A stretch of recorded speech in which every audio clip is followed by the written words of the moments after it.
I'm gonna say what. That shit was good, man. It was good, but it was like funny at the same time. It was a good match. Exactly. It was a good match. They cooked it up. They cooked it up. All right, everybody. Welcome back to the episode of the No Name Wrestling Podcast. Man, we in the cut. We back.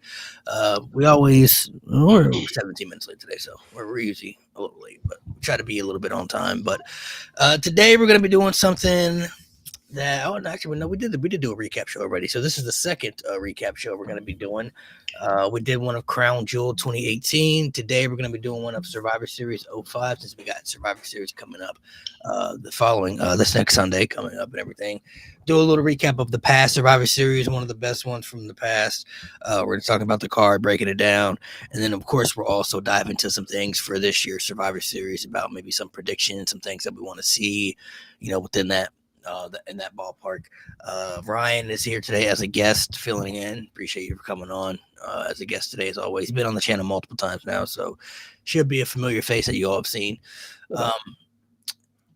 So let me do. Lane, give me a favor. Pull up the card from. Okay, gotcha. Pull up the card from start to finish. That way we can kind of go in order. All right, yeah, I got it right here. So, you want me to tell you what we start with? Yeah, you can just read off the whole card real quick. Gotcha. Okay, so in order, we got Juventud with Psychosis and Super Crazy versus Simon Dean.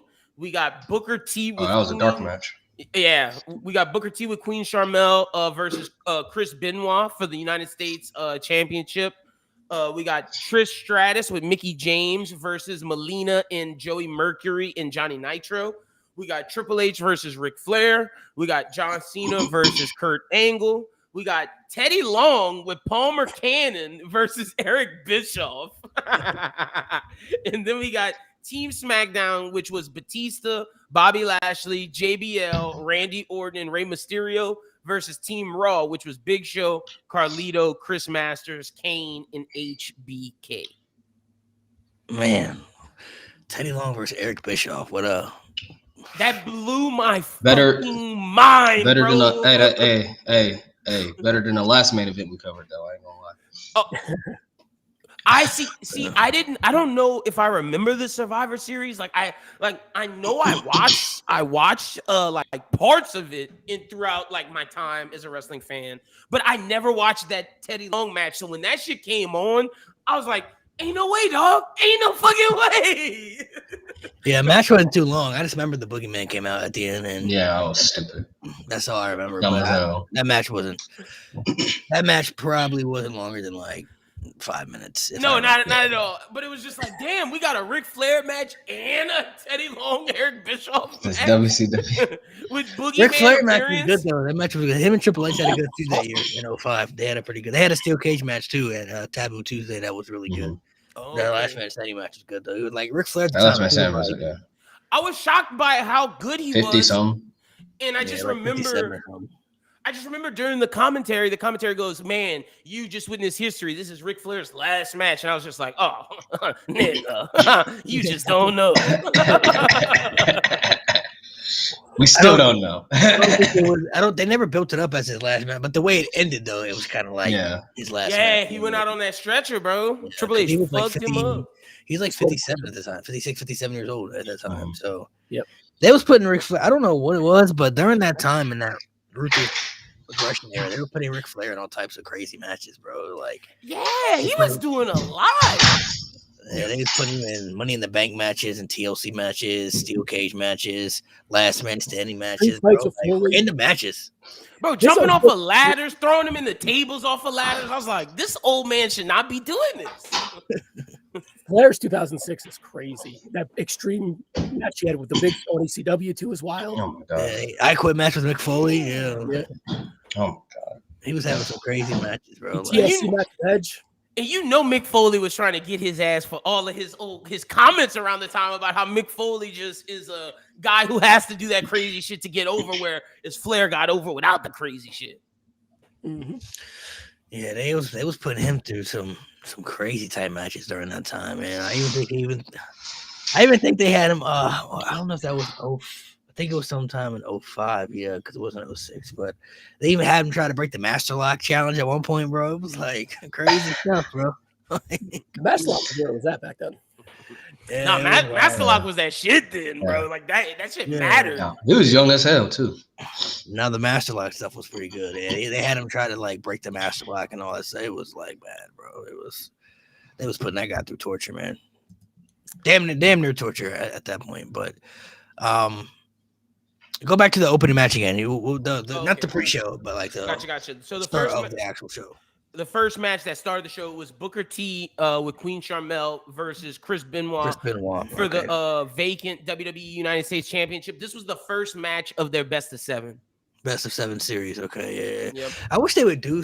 They should bring something like that back. Bring it Kind of like concept Yes. that they I kind mean, of they did with did, Melo and Andrade, But they ruined it with the ending. Like that Yeah. that best of 7 was gonna be fire. Instead, you just sacrificed it for that LA Knight nonsense. Yeah, the last one they did. I think. Famous and Cesaro. yeah, they had a proper ending. Yeah, They should do one with Ilya. Somewhere. Ooh. Mello. Yeah, Ilya Mello would be fire for the United States Championship. That should be fire. really good. They should do one like Melo and Andrade was really good, but they weren't getting like PLE matches, and then the ending kind of didn't add up as well as far as how it was kind of executed and everything. So that kind of put a damper on it, unfortunately. Yeah, by the time it got over, it was like, oh, these guys, people are hyped for this, and it's like you go do that damn ending. It's like, what the fuck? What was the point of that? Yeah, I don't know the point of that ending, bro. Because I thought there was gonna be some type of other conclusion to it.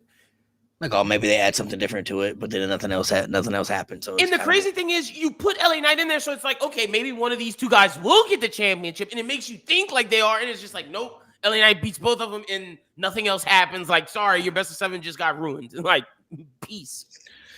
Benoit and Booker T though had some really good matches during that time, especially leading into 06 as well. It's crazy because I don't remember how the title. I think the title got vacated because he was injured, or no, that happened during the best of 7 because Randy ended up filling in as like a 6 and 7. Yeah, like a filler towards the ending. But I don't remember how it got vacated. I think this is because Booker T had turned heel, but I don't remember how they vacated the title exactly. I believe this is a callback to their WCW series too, as well, where they had like a best of 5. They talked about it in the commentary about how these guys know each other, and that was one thing that like made me be like, "Oh, should I go check out the WCW one?" Because they really hyped it up. Like that was like one of the best WCW feuds. Yeah, the WCW one was pretty good. They kind of came up together, rose together in a way too in WCW. So Gotcha. That match was good, man. Like Booker T's kicks, I really enjoyed.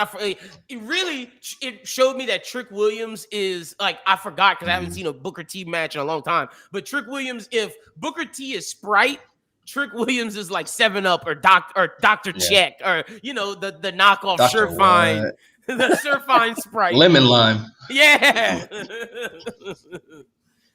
And then Voldemort, I hadn't seen a Voldemort match in a while, bro. Voldemort can go. Yeah. I'm sorry, like No, he can't for sure. mhm. Unfortunately, Benoit and Booker T was pretty good. What was the next match again? So you said it was a cruiserweight match? That wasn't the pre-show. No. The next match is a women's match. It was Trish Stratus with Mickie James versus Melina with Joey Mercury and Johnny Nitro. That was only like 6 minutes. Oh, the Divas match. Okay. Yeah. that's long for that. I remember. It was cool. I don't remember that match. It was a solid showing from Melina. Yeah, it wasn't bad. Trish Melina Stratus, obviously would get a lot better. Trish Stratus and Mickie James put in that work. Like Joey Nitro and Joey Mercury and Johnny Nitro tried to do something. Mickie James like shut that shit down fast. But yeah, not much. Not much memorable. They're built. Yeah. Yeah, and then they're building to last that. man standing was after that. Yeah, that's the triple, bro. Like you said, that match was good, bro. Yeah, That match is fire. That match is fire. that match was really good. The last man standing match, the steel cage match was still their best match, but the last man standing match going into it, for people who don't remember the story, this is when Triple H had disappeared for a little bit, and then he came back at that homecoming show and then beat up Ric Flair, and he's all bloody and bleeding and stuff like that, and basically talked about how he was gonna basically end Ric Flair's career and all that stuff. And they had some really good matches. Even though Ric Flair was older at that time, he was still able to put on some good matches if he was with the right people. And him and Triple H had some brutal matches, man. They were having some pretty, brutal, violent type matches. And the last man They standing was match, giving it to each other. the last man standing match, balls. The last man standing match was pretty like intense too because Big Boss. yeah, it was balls. Bro, it was intense as hell. I didn't. So when you see the first chair shot, it's like, oh shit, Triple H really laid it into Ric Flair, and like that chair shot set the tone. Whether it was the chair shot, the steel steps when Triple H brought it into the ring and popped the shit out of Ric Flair, the fucking sledgehammer, bro. He was tagging that old man. But hey, let me give Ric Flair his props. When he was using the chair or all the weapons, he was hitting the shit out of Triple H. And Triple H, I don't know how he got nuts after this, bro. Because Ric Flair was hitting the shit out of Triple H balls, bro. Pause. Nate, you know I'm not lying. No, he was though. He was though, bro. It was great. Hey, low blow, the ring pose. No, it was really good, bro. The ring pose, I wasn't expecting it to be that good. Yeah, I wasn't expecting because it did start off a little slow, and I mean, it's a Triple H match, so it starts off slow, and like Flair's getting the shit beat out of him, but like then he had the little comeback, and then like they didn't pull back. I mean, because they respect each other and they're safe. So, but yeah, that match was gas. That's Triple H is a great stipulation wrestler. Yeah, stipulation merchant, in my opinion. And then looking back, it really did its job trying to set Triple H up for heading into WrestleMania 22. And then really that whatever that Flair character became, trying to grasp on to what he had in the past. This was his last hurrah in like the main event to get to whatever. So yeah, it was good shit for sure. Yeah, I don't remember what Flair went into. Then he won the IC title after that, or that was before. He was he? I think he was. No, he was the IC title. He was the IC champion. That was before at the time. Yeah, because the I IC think he was match, the champion on in this. Yeah, the IC match was the cage match. That was for the IC title. Taboo Tuesday. Yeah. So Flair wanted to do a shitload of stuff with like Edge and. Well, then he went to do the Money in the Bank at WrestleMania. Mm-hmm. Took that big old back bump off the ladder. Flair 06 is wild. Yeah, he was doing some crazy shit. Too old. No, yeah, Flair in 06 was crazy. The type of matches they were putting him in were just it didn't even make sense, bro. Like for him to be that old, just to be put in those type of matches, like for what? Like it was just strange. He was doing stuff in ECW. He did stuff with like Foley, did stuff with Edge, Money in the Bank. Like he was doing some pretty crazy stuff during that time frame, which I don't understand either. Like why would they put him in those type of predicaments in those matches? Don't even make sense. But the last man standing match was really good though. It was pretty good.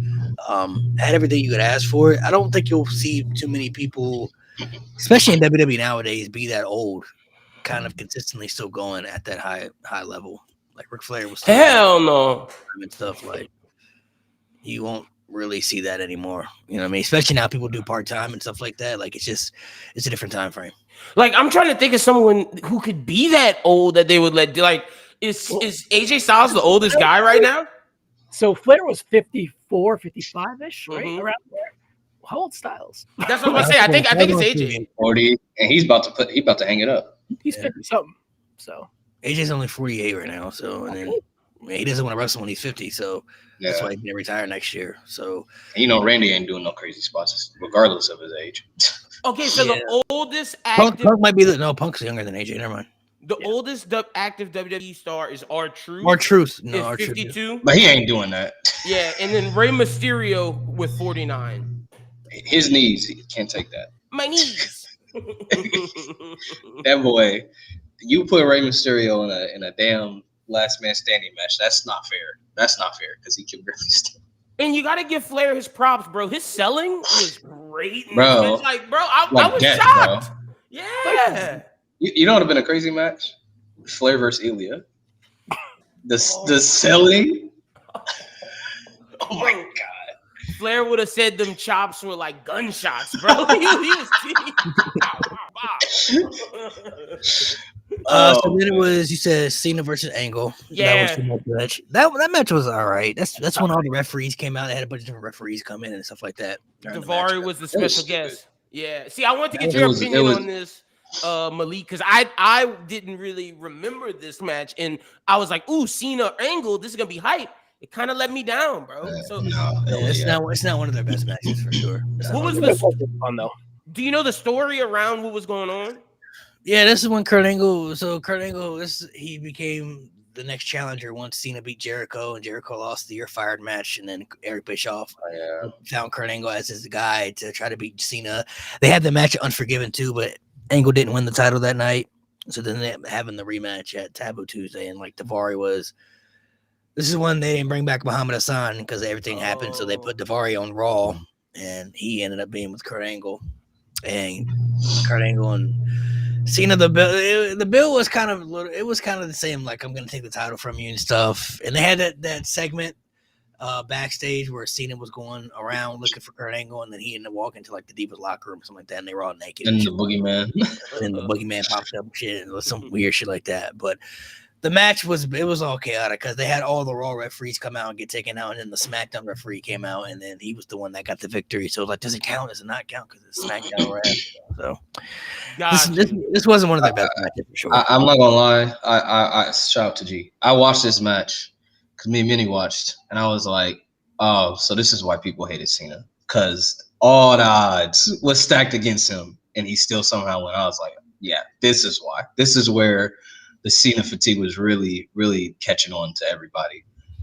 Yeah, it was too much. It was too much. I mean, it was funny. Don't get me wrong. I enjoyed the shenanigans. It was very funny, but it got to a point where I'm like, y'all doing the absolute most to make John Cena look like. I get why, because he had to beat Triple H. He had to build him up properly, but I'm like, damn, bro, like this is a lot. Well, by the time they got to WrestleMania, people were rooting for Triple H. Hated him. Yeah, they was rooting for Triple H. and just from a single match standpoint, as someone like, because I didn't know the story, I didn't know any of this. Like, it just was average. You know, like when you see those two names, you expect more. And just like with all the refs, it was just like, oh, okay, like sure, this is good. And I guess, and funny enough, the Triple H Ric Flair match was more entertaining to me than this one. It's like they did not. I guess maybe they didn't want to do as much because the main event was coming and Triple H and Ric Flair just happened. So it was like, how do we answer? I feel like that was kind of the thing. So I don't know. It was average at best to me without knowing the back. Like a Raw match. Yeah, facts. Could have been a Raw main event. Average is being like that shit was. You're right. Average is being nice. They've had much better, but it was fun. They have had much better. I mean, it was cool. It was cool for what it was at that time, but it didn't make. Excuse me. It didn't. Well, to be honest, they were already kind of turning on Cena before that, but it didn't make that scenario even better because I don't know people. To give context for backstories, people who may not have been watching around that time or not familiar, but you have to really be put in a bad situation if you're going to go up against Triple H, and people want Triple H to win. This is Triple H. It's Triple H coming off Reign of Terror, okay? Like not that far off. Like maybe a year he had been with the championship. Yeah. But this was Triple H coming off Evolution, Reign of Terror, and they were cheering for that guy over John Cena. Crazy stuff. Actually, before it's even crazier. Go back to the night before. People forget about this. They booed John Cena at the Hall of Fame the night before. He inducted somebody in the Hall of Fame. I can't remember who it was, but when he was giving his Hall of Fame speech, bro, they were booing him during the Hall of Fame speech, bro. I don't think that ever happened. I did not know that, bro. Damn. Yeah, I think I've heard of that. Yeah, bro, this is the same Hall of Fame they were inducting Eddie Guerrero and everything, bro. Like, oh my god. They booed the shit out of him, bro. That's insane, bro. Cena came out and they were like, oh, no. And they would turn the camera to Triple H and the crowd would go, yeah. They were going crazy for Triple H. Like, oh my god. Kid. And I think he was inducting Refrigerator Perry, who was a Bear. Yeah. Football player for the Chicago Bears. Yeah. And they were in Chicago? Yeah. What the? Damn, bro. Why they do Cena like that, bro? They were booing Cena in the Hall of Fame speech before. But the thing is, at the Hall of Fame, that's not John Cena the character. That's just John the man. And like, that's Jonathan. That's Jonathan Anthony Felix, whatever his name is. Yeah, from New Bedford, Massachusetts. Shout out to that guy who says it every time. But yeah, bro. They didn't care, bro. They didn't care. I mean, granted, Chicago crowds are a little bit more hardcore, but No, yeah, they booed That's him at the Hall of crazy. Fame. And the fact that you're doing Refrigerator Perry, Chicago legend, Oh my like god, what? bro! They- And they they still were- like, nah, we're not taking Bro, they it. literally like they were cheering Cena. They were cheering Triple H in the main event, bro. Like And this that's was crazy because Triple H Triple H coming off just Reign did the of Terror, all racist that. shit. Like the racist Booker T shit just happened. Oh my The God. burying of Steiner just happened. That's nuts. He unalived Flair too. Just a few months before that too. Like, I guess it's because mainly too, from what I've heard, like the IWC wasn't a big thing back then because social media wasn't as big as it is today. But there were still like dirt sheets and like message boardroom stuff back then that people had, you know, that they were talking about, complaining about stuff like this. It just wasn't as big and known because social media just wasn't on a bigger platform like it is today, where you could just click on an app and just see everything. You know, like if you weren't in like Ryan might know. I don't know if he was. That's what I was I was about to ask if you Ryan, was what you was on the those? temperature? Yeah, what was the temperature like back then? Of You had to dial up your internet first. Oh Lord. You had to go on AOL, and then you had to go to the chat room and type in WWE, and then you could go into a chat about WWE, or you would go into a forum, like there'd be like a PWO forum where you would just type Cena, and then there'd be Cena forums, there'd be WrestleMania forums, there'd be shit like that. So there'd be a lot of keyword searches on things to talk about, and then like the forum would be like, let's talk about the Survivor Series 2005, and then it would just be messages on days about the 2005 Survivor Series. So yeah, it was very slow. It was like your internet. It was slow. That's dedicated. That's how did dedicated. you feel about Cena at that time? Like, how did you feel about Cena, and how did you think like people your age felt about Cena at that time? All right, so I'm freshly out of high school. My girlfriend at the time just get pregnant, so I'm like full back into the WWE. Actually, around this time, I think I got full back in when someone DM'd me on AIM saying Eddie Guerrero died, and then sent me the link. So that I watched that night, and then ever since that, I was fully back in. I was like reading stuff, but I wasn't fully in. I was like fresh out of high school, so I was like being a kid still, right? So as soon as my girl got pregnant, and I got full back in or whatever, so I've been in ever since. And then it was just like kind of like the temperature of the room. I remember Cena, but I remembered Thugonomics Cena. That was my guy on SmackDown when I was in high school. And then I was like, kind of like, I was like a Triple H fan at the time, even though like from the back in the day. So I wanted Triple H to win. I wasn't really feeling Cena, but I respected Cena.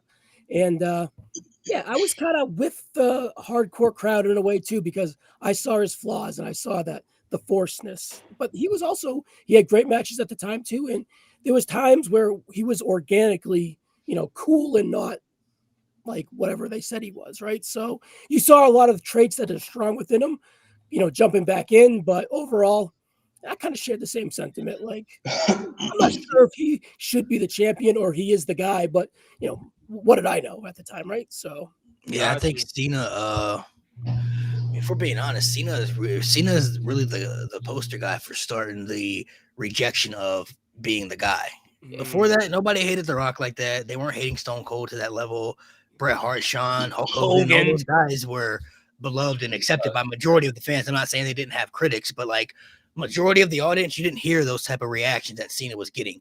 He was the first guy that was getting that treatment because then it happened to Roman afterwards. Yep. And, hasn't really happened to Cody, but if you go online, you see the critics there. You know what I mean? So it's always going to be there no matter who's in that spot now. It's just not happening in person, but it's happening online for sure. It's a repetitive of like, if you're the guy, we're just not going to like you. And Cena was kind of the first person to get that hate and feedback, which is why it's like, so crazy. It's so unique now for me to see people love him Cena now because people hated him so much back then, and now it's like he's so loved and respected. It's like, why for me, it's like I don't want to say people are hypocritical for it because Cena's my all-time favorite. So it's like growing up during that time, Cena was my guy. So it's like I understood what people didn't like him, but now it's kind of like y'all niggas only really like him now. Nah, but I understand why you're upset because you were a true Cena fan during that time and people were shitting on him. So you know how it was when people were shitting on him. It's like, nah, why are y'all being fake? I was an actual fan through this. Like, so I get your point, like 100%. It makes sense. It's like it goes back to one of those things. It's like I get it. It's like people usually don't, for some reason, I don't know why it's always like this. People don't usually want to give you your flowers until like you're either no longer active in your sport or you're like dead and not here to see it anymore. You know what I mean? That's usually how it goes. And for Cena, he's been getting cheered over the last couple of years, but once again, that goes back to people kind of knew like, oh, he ain't got much longer. You know what I mean? Like he ain't gonna be around too much longer. It's like at his peak though, people didn't want to appreciate it more. You know what I mean? It's like, no, that guy need to go away. Oh, that guy's overrated. Oh, that guy can't wrestle. Now it's like, oh, John Cena the GOAT. John Cena one of the best. You know, like the pop that he got when he won the IC title. I'm like, bro, this is crazy. Like that was awesome. Insane. This guy getting rockstar like reactions. Him and Rhea got like a crazy pop, bro. Those two people, like the biggest pops of the night. But back when, I think they stripped too much of his Thugonomics gimmick away from him too fast. Mm-hmm. And that was probably why I was like, it didn't really feel organic. Yeah, well, I did hear people too that some of the OGs that I've talked to, they didn't like the fact that he just stopped the Thugonomics gimmick because they like John Cena when he was doing the rap stuff, like in the Thugonomics stuff. It was more authentic, and there were people who actually believed like he was like that, like that's how he really talked, that's how he really was. I thought he was, bro. When he kind of gave it up, and then he went all military and stuff. People were like, "What is this?" Yeah, I'm like, "This ain't the John Cena." It was like that too. It wasn't organic. It wasn't a slow burn. They just was like, "He's our top guy. Now be the movie star." Right? It blew my fucking mind seeing him in those military pants doing this. I was like, "Where the hell's the?" I thought he was actual soldier. Yeah, like where is the? Bro, I thought the Marine. I'm like, oh, he probably wasn't the Marine at one point.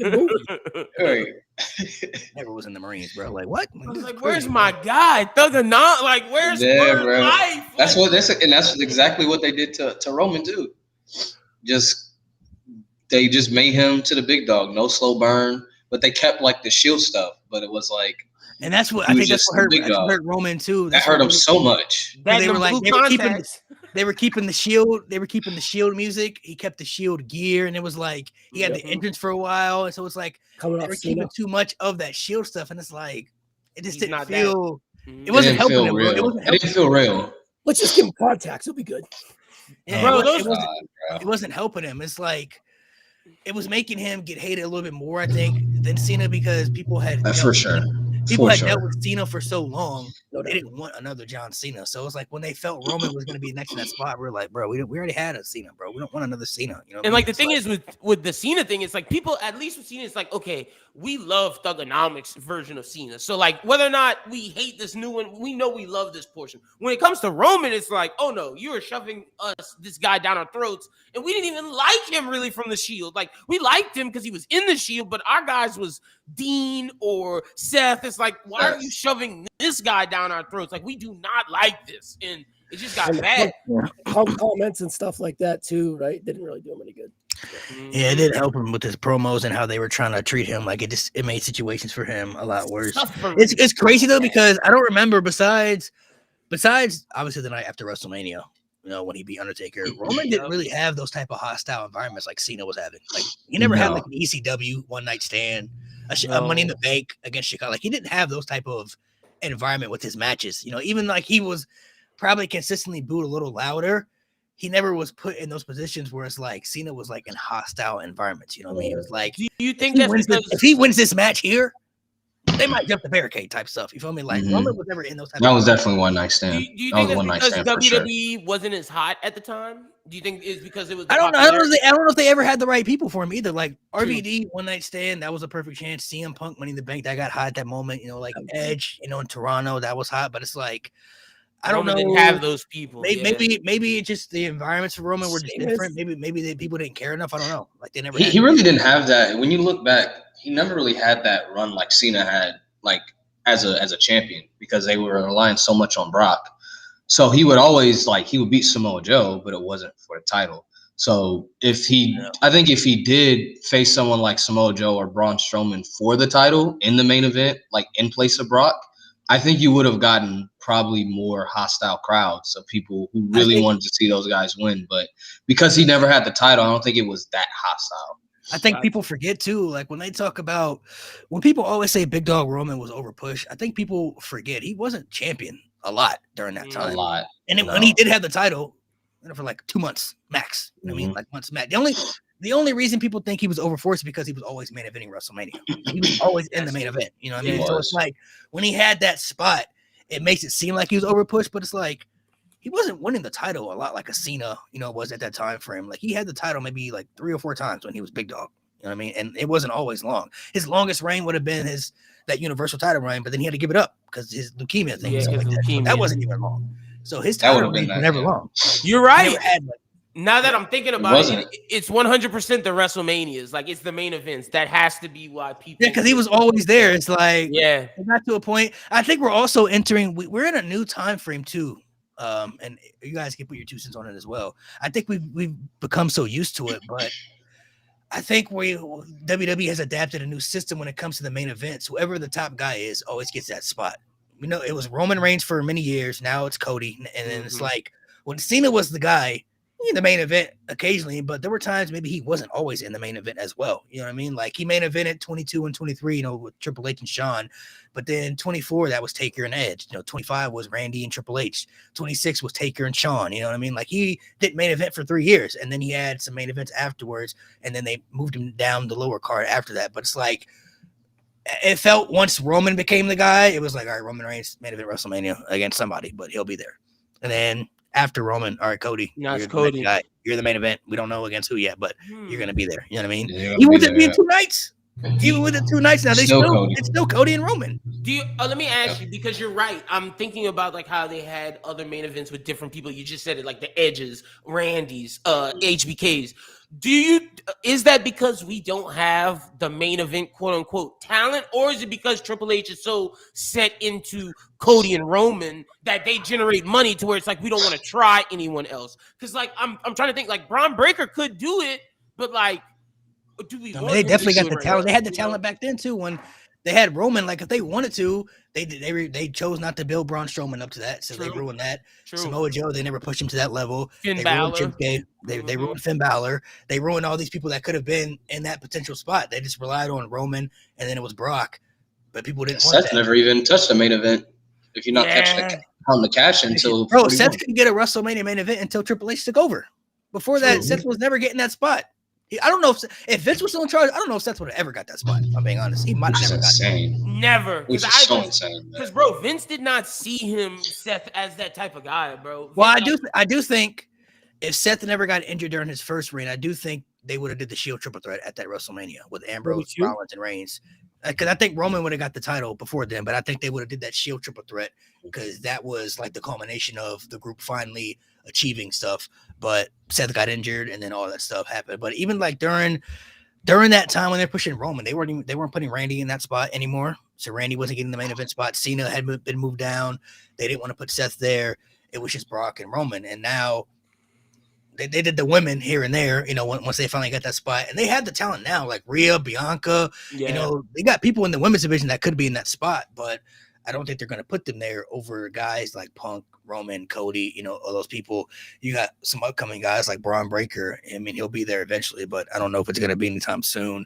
I really think they also want Logan Paul to be in that spot too, but it's a matter of my fucking mind, bro. That's literally just for clout, and like I understand why they're doing it, but I hate it instead of guys like AJ Styles should get one more. Like I mean, there's people that I would put ahead of Logan Paul. And it's just like, but you're right. They want him to be that type of guy. They do. So they want him to be there. I think they'll put him there eventually. I just don't know, like when. I don't know when, and it'll have to be against the right person. You know what I mean? True. Like it'll have to be. That'll be like the first Jelly Roll. That might be the first major Braun Breaker babyface. Could that be Braun Breaker's babyface? I don't know if that'll happen against Breaker. It'll have to be against like a. It'll be against like I think a major babyface because I think that'll be like the first major main event that we get where it's like very one dimensional, where it's like whoever Logan faces, you're gonna root for that person no matter who it is. For sure. It's Logan, so it'll be a good crowd reaction. You know what I'm saying? It'll be a good story they can tell. It's just a matter of who they want to put in there against and back and forth. So, but to go back to the Survivor Series recap, Cena during that time, people had started to turn on him a bit. You kind of start to feel the vibes and the switch with how people felt about Cena. But it goes to, again, like, of course you heard it, within the crowds, but if you weren't reading dirt sheets or you weren't looking at like, chat room and stuff like that. You didn't really know how the internet really felt, as far as like what you see today. You know what I mean? Like it was just a lot different back then. So, but to move into that main event, that traditional Survivor Series. we skipping. Wait. Teddy Long. Oh, Teddy Long was here. I guess we'll talk about that. Yeah. I just thought it was funny. Like I did not expect that. And then the fact that the Boogeyman came out, it's like, yo, you have all your comedy characters. That's one thing I'll say. Vince's WWE always made sure that was in some of these things. He always made sure comedy had a place in all of his pay-per-views. There was a Triple H don't do that. It was a little funny spot. There was a little funny backstage segment on this show. Oh, the Vince thing. That's right. That happened at the show. Yeah. Forgot about that. That was at Survivor Series. That's right. Oh, they cut that out. You won't find it on like the actual. Yeah, you can. It's always gonna make you laugh one way or another. Huh? You're gonna always get. Yeah, you're gonna get some comedy. I don't know. Do we miss that, bro? Okay, so hold on. To go back to that, I don't understand how Vince was able to do so many diabolical things and just get away with it on TV. I get that the time frames were different and the world was a lot different than it is today, but like the fact that he said nigga on TV, he had a whole feud with God. He said Sabu was in the Taliban at one point. Like, Trish Stratus on her knees barking. Yeah, Trish Stratus barking like a dog. Like he had that thing with Shelton Benjamin in the blind girl. He was making people kiss his ass on live TV. Yep, like, live TV. People pants down to his ankles, bro. The Monday night football kissing his commercial with Terrell Owens doing the Shelton Benjamin thing. God. Same thing, but just with Terrell Owens. He said Shelton. He said Shelton. I don't know if you know this. You're African American. You have something that we don't have, Shelton. Like, bro, I don't understand how he did so many things during this time, and just like people just bypass, brush on the rug. Durag Vince itself, bro. Like Durag Vince, he put on a whole Durag, bro. What's up, my nigga?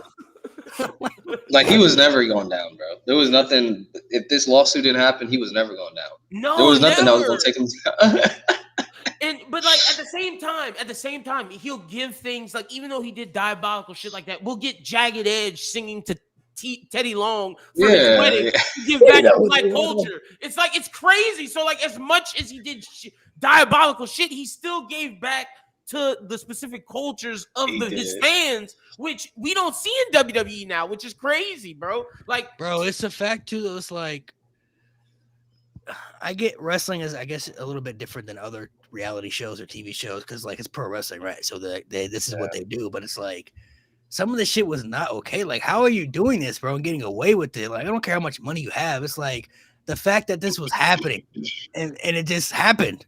And we just look back and it's like, damn, this crazy. Like, that shit is crazy, bro. Like, the fact that he was saying shit like that and doing shit like that. And what sucks, what makes it even hard for the coworkers is that, like, I don't really think there's much they could say because Vince was the type of guy who was like, he would make you kiss his ass on TV, but then he would get his face shoved up Big Show's ass. You know what I mean? Like he would do shit that they would do. Like he would get his ass beat in matches, bro. Like, so what could you possibly say? Like if Vince was doing something that made him feel uncomfortable or doing something he didn't want to do, and he's paying you to do something like that, well, I mean, what else can I possibly say? You feel me? Like he out there doing worse shit than me sometimes. So it's like he was doing the most outrageous shit though, man. Like I just looking back, the fact that he was actually doing stuff like this and just got away with it, bro. Like no one said nothing. The FCC, nobody. They just let it keep flying. Like on TV though, might I add. That's the thing. I would have thought the FCC would have done something like any of these organizations, but you know, bro, how did he get away with saying Sabu was in the Taliban? I don't understand this. Wrestling was just so small. Like, bro, that shit is. This is like mid 2000s too, might I also think like the way that like he did certain things like battle for the wrestling for the troops. Like he connected himself with the presidents at every president. So like he was connected in certain arenas to where the FCC not gonna go after him. But you're right. It's like, damn, why didn't they? It's crazy. Remember they had the whole Obama and Hillary Clinton debate. Yes, bro, on air. Like what the fuck? They had. Remember they had. I don't know if you guys remember this, but they had that George Bush imposter come out on TV, and he was. And then the Crime Time came out, and he was like, "Arrest those niggas." Oh, what is going on? Like, you just unlocked the crime, bro. Oh my god! He was calling the black girl. He was calling the black girls like, "That's one bad bitch right there." I'm like, this is crazy, bro. Like, they got away with so much, bro. There's just no way this happens. Yeah, like, there's no way this happened. In the span of like 5 years, they had Crime Time, they had the Mexicals and Kung Fu Naki, bro. Like 3 of the most stereotypical gimmicks you could ever have in the history. It wasn't Kerwin Williams like right around the corner from that as well. Kerwin White, yeah, he was in that. Kerwin White. Yeah. But it's it's crazy too. Y'all remember that segment with Randy Orton, Mark Henry, Kofi Kingston MVP? Yeah. But that was PG era too, bro. Crazy, bro. Randy straight up. That's when Randy Orton says people like you don't belong in like something like that. Yeah, he called Mark Henry a thug. Mm-hmm. He called a criminal. He called him a criminal. He told Kofi Kingston straight up, "You should be in jail." Mm-hmm. What? I did not remember this. But he said y'all belong in the hood. He straight up said the only place y'all belong is the hood. I was like, nah. What? I did not remember this. It's Cody Rhodes and DiBiase Jr. standing right behind him. Cody's just like, I guarantee you it's not on Peacock. I guarantee you they took it off Peacock. If that episode of Raw is even on Peacock, they did so many things back then you just couldn't do, bro. Like, y'all remember when the fact that they said that when Randy said that Eddie Guerrero was in hell? Oh my god! Like this was months after he had passed away. After he died, only months, bro. I remember that, bro. Yeah. This was like months after he passed. This was still fresh. The wound was still fresh of this man's passing, and they said Eddie Guerrero was in hell.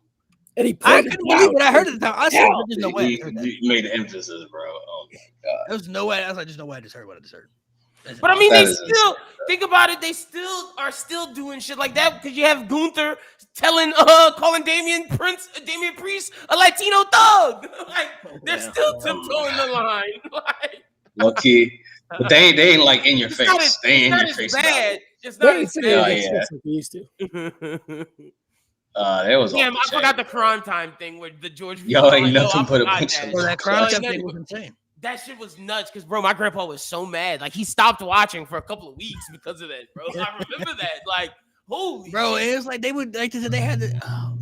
People have to go back. If y'all don't remember, please go back and watch those Crime Time vignettes leading up to their debut. Bro. If y'all do not remember in the chat, if y'all can't remember how insanely racist that shit was, go back and just watch those vignettes, bro. They had that interviewer in the hood. They straight up robbed somebody. They straight up robbed somebody. Bro, they were in the hood robbing banks. They were throwing dice in the streets. Like there was even one where they had a white guy in the hood talking about who's looking for a Starbucks, and they said, "You looking for something tall and black? Look right behind you, and here comes Shad Gaspar." I'm like, this was on TV. This was live on television, bro. I can't make this up. Oh man! And it had the narrator's voice extra white too, like that. Yeah, the extra white voice is so bad, bro.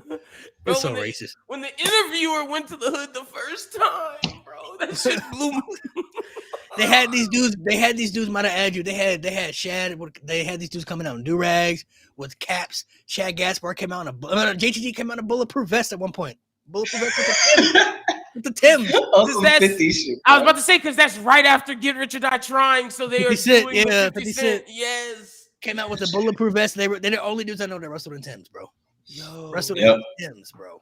That shit was crazy. Like the stereotypical gimmicks were so bad at the time. The same with the Mexicals. First time I saw these guys riding a tractor, coming out lawnmowers, bro.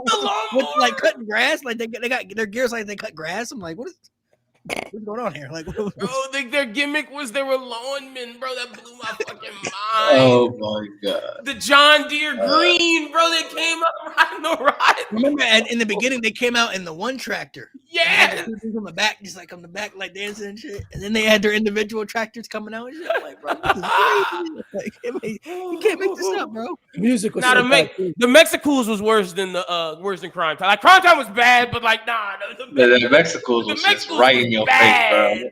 That's just like Stereotypical to the max too, It's like bro. you could And then they had argue the Crime Time thing was like, oh, we're inspired by 50 Cent or we're inspired by rap. You could always argue that, but like the Mexican, like, what are you saying? Why are they cutting grass? Like, what are you fucking doing, bro? You in the arena? There ain't no grass around here. Yeah, like what the fuck? coming out in lawnmowers is crazy. And then they had the third one I mentioned was Kung Fu Naki. They basically just put Kung Fu in front of his name and turn him into a karate guy. He's Asian. That's the only explanation. It's because he's Asian, and they said let's put Kung Fu in his name and make him a karate master. That's it. That's literally the gimmick. Number one. That's literally it. He would come out with that. Even in the beginning of the theme song, it was the karate chops. Remember? Like in the beginning of the theme, the karate chops were in his theme. If you go to his Titantron and you watch like how they had the cutscenes, it's like chopsticks. Like the cutscenes are like chopsticks, like cutting into the next scene, bro. I can't make this up. This is real things that are happening in the WWE this time, bro. Like the fact I don't know why we never saw a Funaki Crime Time collab, man. Oh, bro. Oh, that was crazy, man. Teaching black people about anime, bro. That would have been a great thing. Oh, shit. Bro, teaching black people about anime is crazy. That's what I would do if I was writing, God. bro. And he's from Japan too. Oh my God. Yeah, that's why Oh I just my looked it up God. because I was interested. Where was Funaki from? Because I was scared that he wasn't even from like from Japan. China or Japan, but he's from Japan. So like you could do. Oh man, if I was writing at that time, you could do Funaki introduces Crime Time to Asian culture, and you just have them do the most crazy shit. Out the mud, yeah, stereotypical. I mean, they always got. If we're being honest, they keep the stereotypical things with black people and all that. So you see it with like people, like even in NXT, like OTM, they wrestle. Yep. Or the other guys, what are they? They It was wrestle. the High rise. The dudes with Wesley, High-rise. bro. Yeah, they wrestle. Yeah, they wrestle on high-rise. Thames and shit. Yeah. They wrestled Mhm. big black. Yeah. Yeah, them big black dudes. It's Facts. always Yeah. like anytime somebody's from a culture, they feel like they have to tap in that culture part what their gimmick is. You know what I mean? Like it doesn't always have to. It's not always bad because I will say the Trick Williams and Mello when they were in the barbershop, that's doing culture Yeah, that right. was hard, That's right, yeah. someone that you could tell the right. Yeah, that's cool. Uh-huh. But it's still like culture stuff. Like if you think about it, like why all the black people gotta have like rap themes? You know what I mean? No facts. No, they got Facts. hip hop themes. You know what I'm saying? Like That's why when Naomi got the rock theme, the internet was like, "Why did she That was have cool as that?" hell. But it's like, no, that's fire because like That was cool as hell. that's different. And I didn't even know her dad was a guitarist. I didn't even know No, that. me neither. neither. but it's like they always have those stereotypical things within even though it's not really that serious, but like when Carmelo won the Battle Royal, they gave him a chain, a big old Andre. they did. Yeah, that was crazy. Miz gave him a chain, Ugly ass chain. We give you a Ugly diamond ass chain, chain, bro. bro. Like ain't nobody else ever had a chain. Might have had you when they won the Battle Royal. Never been a thing. That was Mellow. bad, bro. That Mellow was was so it. bad. I wish someone should have melted that down like Kamala did. Yeah. Or what's his name? Not Kamala, fucking Karma, whatever his name was. Put You know, a Drake, Godfather. bro. Melt that shit down, bro. Bro, even like God, bro, like even though the gimmick was like kind of his idea, but it's like the fact that he was a pimp. Bro, that's Pimp is crazy, like, The whole train is one of the wildest. it worked during that time, but it's like if you look back on some of that shit, it's like what the like, Bro, a whole train. I don't know Literally a how. whole train. I don't know how if you're a woman you could have watched WWE at that time, like, bro. People, but the fact, and Ryan can tell you, people they loved being in the whole train. There were girls lining up for it. That's when Lita started. Oh, Lita yeah. started in the whole train. Yeah, like crazy, people bro. wanted to be there, bro. Like, oh yeah, Victoria too. Yeah. And that's the thing, like the Baileys and the Beckys had to watch that era, so like they loved it. It's like that's crazy to me. It's like, bro, they were Can doing you y'all imagine, dirty. Get down, ho. Oh, Yeah. What? And then you got Like imagine Jerry Tiffany King Stratton in Lawler the whole train, bro. saying like, Oh "Oh, my God. let me see the puppies from the whole train. Where are the puppies? Puppies is crazy. The puppies." You imagine Jerry Lawler in NXT, bro? Oh my gosh, bro! You think Booker T's bad? He would have saw Tiffany Stratton. Booker T's not lost even. his mind. Booker T's funny, bro. Booker T's funny. Jerry Lawler was just a creep. I mean, Yeah. he legit is a creep. Like he's got cases. Bro, he'd have saw Tiffany Stratton and lost his mind, bro. He'd have lost his mind. But Booker T saying he got to pop his neck, bro. I don't know. I don't know if he said that, No, though. bro, he's. I heard dick, bro. I'm sorry. I ain't hitting popping neck. I'm sorry. I heard Hey, people- out of I heard context, it's crazy. I heard people try to defend. Say he said, "I gotta pop my neck," but I'm like, What does that even mean, though? That don't, I don't know. How do I you- don't what does even that know mean? what that means, though. I don't know what that means. I was like, Nobody's Booker, ever, I posted a video about that, and I saw people in the video like, "Oh, this is what that means." There's no meaning about it. Nobody says that. there's I no remember meaning when to you that. sent There's that no. to me. I watched it like 10 times, and like When you're even, getting gotta when pop you're my getting neck, aroused man. by a girl, whoever says, "Oh, you gotta pop my neck," even if you're saying Like, pop never my been neck, yeah. that's a bad thing. Either way, it's I bad. gotta pop my neck. Popping your neck for. he do be wilding though. He do be wilding with them girls. Bro, when Stephanie first did that devil's kiss, bro, that was the funniest shit ever. Oh my god, bro. Booker T do be wilding, bro. He do be wilding. He's funny. He makes it funny though sometimes, but like he do be wilding though. Oh, Jada, when Jada Parker does the hip, and then he goes. Oh my god. He gives. Booker T goes in for everybody though. He be like, even like, I hate Jasper Troy, but he hypes that man up like he the next big thing, bro. The Lock. That's the monster. Yeah, the Lock. That's one guy I just don't get the hype. What's for, crazy is bro. that he got the look. He just missing so much right He now. whack. He missing talent. That's what he missing. He's rightfully. He does have the look. It's just like when he opens I his mouth. think they should have kept him and like built him up more as far as like training him a lot more before they put him in a presentation. Because as soon as he won that thing, they put him right in the thing with Oba. I'm like, damn, bro, like off rip. Yeah, that was crazy. And he was not ready for Oba. He wasn't ready for Put him Ricky. against Oba off rip though. Like, damn, like I get he got the size, but it's like that's all he got, size, bro. Like he ain't got He's no missing something in the face. He's got no connection. He missing a lot, bro. Yeah. He missing a lot right now. He's missing. Yeah, it's that, and then he goes around with that dumbass changes. Yeah. Like, what are you doing, bro? No Like, aura, bro. No aura. no. And when he clanks it, I'm thinking, I'm watching. Look, this don't sound disrespectful as fuck, but please know I'm not trying to be. But when he's clanking that thing, that reminds me of Radio, bro. The movie when Radio walking around pushing that shit, bro. It's like, what are you doing, Jasper? Like, what are you fucking doing, bro? It's crazy. Why are you clanking right now? That makes no fucking sense. They got the speed title. Yeah. And I saw The slowest nigga. Yes, bro. What's that wrestler's name? Tom Lawler. He was talking. He did a podcast. He was like, "How the fuck do you give the speed championship to the slowest person in the fucking roster?" Bro, he even said it in the thing afterwards. He was like, "Speed's the last thing that comes up to your mind when you see me." I was like, "Why the fuck you got the title there? What are we talking about?" It makes sense. Sacrifice El Grande for that. And Ludwig is Yeah, he's one of the few killing it, people. bro. One of the few people to actually pin El Grande. Was he the second person? Yeah, One Like of to pin three. the El Grande gimmick? crazy. You give it to Crazy. Jasper Yeah, Troy. Mo. I peeped that. Like, I peeped that, bro. He said clanking that thing. Pause. That's a big pause, bro.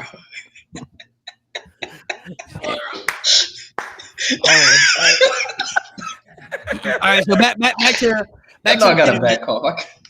back to the main event. So originally, we know Eddie Guerrero was supposed to be in this match, but then he ended up unfortunately passing away. So JBL was the replacement for Eddie in this match.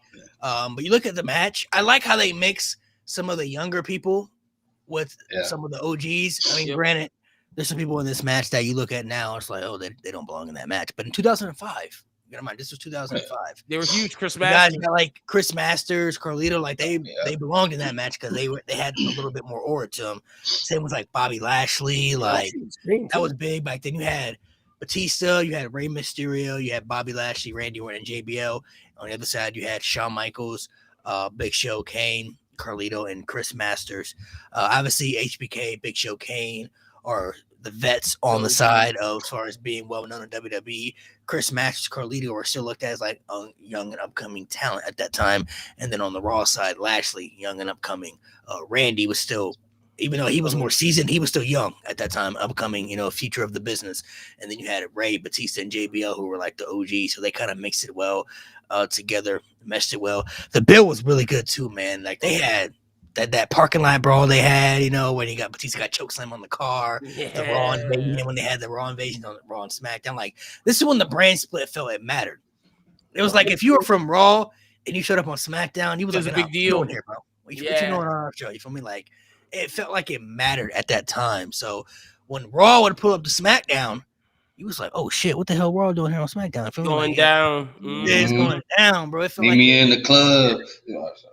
even though it's like I never personally understood the aspect of brand supremacy because it's like, why would I care? Why would I care what brand I'm on? You feel me? Yeah, Like, we're all the why same am I fighting- company. Why am I fighting just for a brand? Now, if they added some more to it, like, hey, if Money. you look out, or if you're the general manager, obviously you're supposed to care what brand you're on because it's your job to make sure your brand is the more superior brand.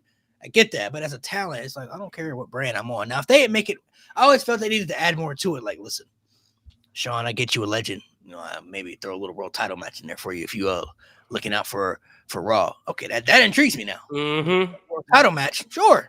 I'm saying World I like title it. match for the vets, give the young guys money, or like U.S. title match mid card, something. No, Yeah, we're a guaranteed Rumble spot. You know what I mean? Like Mhm. something make it interesting. But at the time, they did make it work. It was a very, very good build. I think this is one of the best Survivor Series matches too. Traditional. It was great. Really, really good. Rewatching in 2025, when you see the SmackDown team though, I will say it's like, damn, that's an overpowered team. But like you said, you got to remember this is 2025. Masters and Carlito do belong, but it's just like, damn, They feel out of place now. But yeah, like, Team SmackDown seems so strong back then, because back then Bobby Lashley had just came up to the roster too. True. He was still new at that time on the roster. So it's like, of course, looking back at it now, you're thinking of Batista, Lashley. You're like, holy shit. Yeah, JBL, like JBL, what? Rey Mysterio, and then Randy. And Randy, yeah. It's like, what the hell?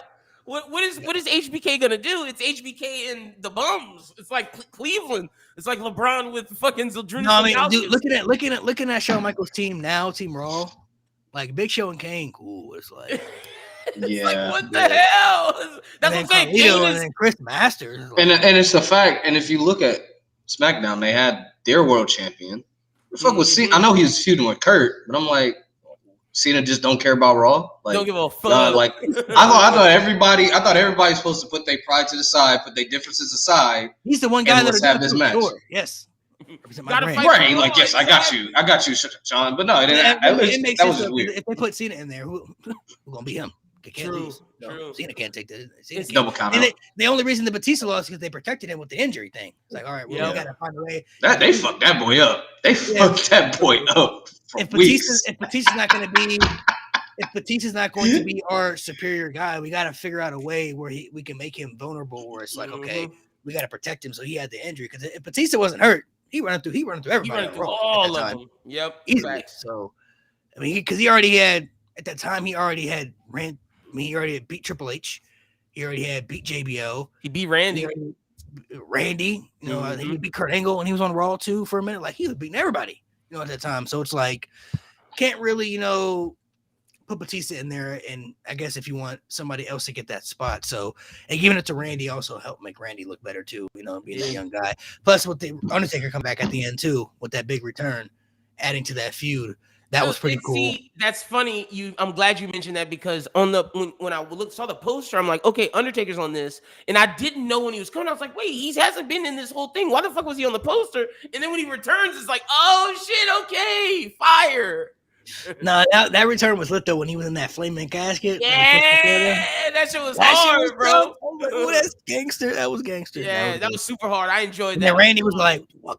Yeah, Randy was like, oh God. At the time, it was like Undertaker was still mythical at that time. You know what I mean? Like it was still mythical stuff. So the fact that that always makes you wonder how they did stuff like that. How was he able to just stand in there for a minute and the casket is on fire? When you hear his interviews, he's like, bro, I was burning the fuck up. Like anytime that shit like that happens, he is literally just putting his body on the line and just getting burned, bro. Like that's all it is. That's the crazy thing. That's how much Mark Calloway cared. He was like, I'm willing to get burned just to make this shit look cool. It's crazy. Insane, he felt different about that chamber though. He got set on fire during that chamber match. True. Oh yeah, he was pissed. That was too far. He said, look.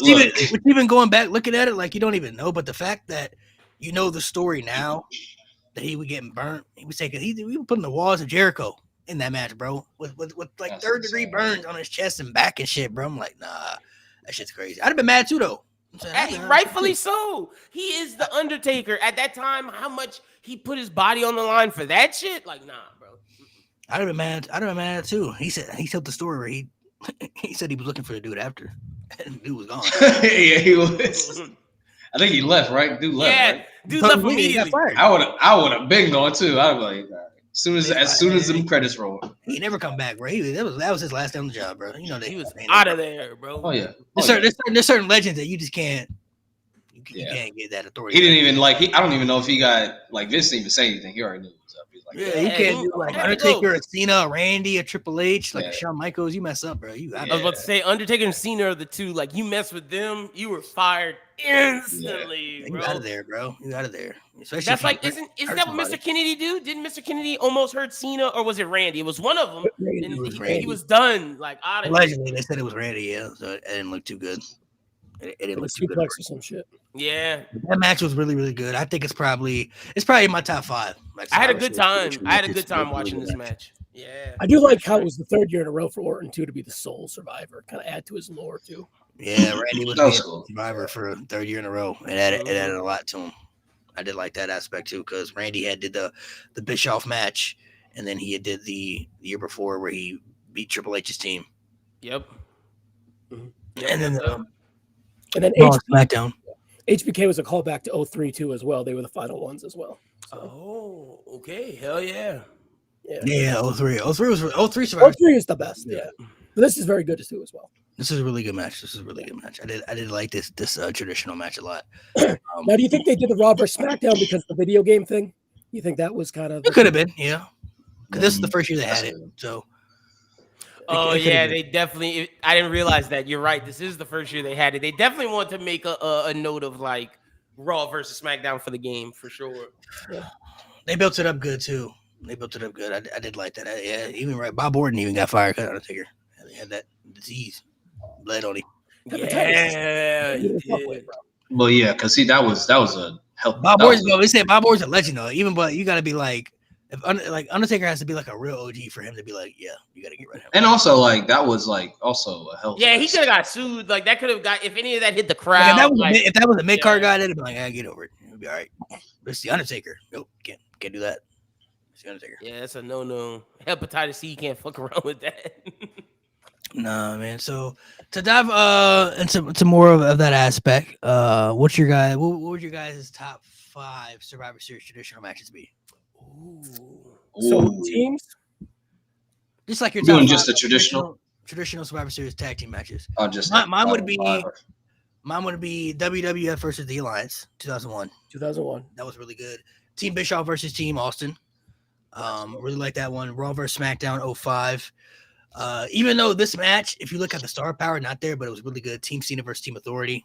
That shit was really good, 14. especially with that ending. And then 2016 Survivor Series, the Raw versus SmackDown. That one was really, really good as well. That's when they brought back the Raw versus SmackDown shit, and that match was like almost an hour, but that shit was really, really good. Yeah, Team Cena versus the Authority was pretty good. I can't lie. I enjoyed that one. No, that was really good. Even though they had like Eric Rowan up in there and Mhm. Ryback and Man. I always a little old, but I like the tag team ones from 87 and 88, where there were 2 tag team or 10 tag teams total, 5 tag teams on both sides. 10 tag teams, crazy. Yeah. It's They would never do that today. Team They did it Bischoff back versus then. Team Stone Cold was. Yeah, I'm saying great. today they wouldn't do that. They wouldn't do that today. Hey, we got 10 tag teams today. Yeah, I don't know. There's enough tag teams, you know what I mean? But they do have some really good ones back from the 90s too that I did like. I gotta say, Team Raw versus Team SmackDown versus Team NXT, bro. That was great. Like that was the best thing about 2019, bro. Like, I feel like the for me best. though, it didn't really start to get good until the end for me because they had, if you Fair. remember, they had Gunther losing like 5 minutes, bro. That shit. They did. They That was did. crazy. That Gunther was crazy. lost in like 5 minutes, To a roll up. but yeah, to a roll up too. Like that shit didn't sit well. But the ending though was really the Roman and Keith Lee shit was really good. Fire, That was crazy, bro. man. Fire. What are some of Yes, yours, yeah. Nate? I don't think you said any yet. I like 2000. Reason I picked this was 2005. So I like this match, especially the ending when it's 3-on-1 with Shawn. It just picks up and Shawn just shows why he's one of the greatest of all time. 2016. That I know it's like an hour, but damn, that's like just an hour of just pure wrestling, pure like good storytelling. I like what was it? The 2019. I like that one. That one was nice. That was a good one. It was unique too, because like NXT was involved, so I was like, oh shit, okay. We got something here. What else? That's 3. I like Team I like DX versus Bischoff. RKO, bro. The next year, 06. I'm gonna say because of nostalgia, not because of quality. That's Because I fair. think it's one of the first one. Not that one, but it's one of the first ones I think I've ever watched. I don't know why I have such vivid memories of this match, but it's the 2007 one. If y'all remember, that was like Triple H, Rey Mysterio, Kane, and Jeff Hardy versus like 5 other guys. I don't know why. I just have vivid memories of that match. Like I would just watch that, and I was like, I don't know. I liked that match a lot as a kid.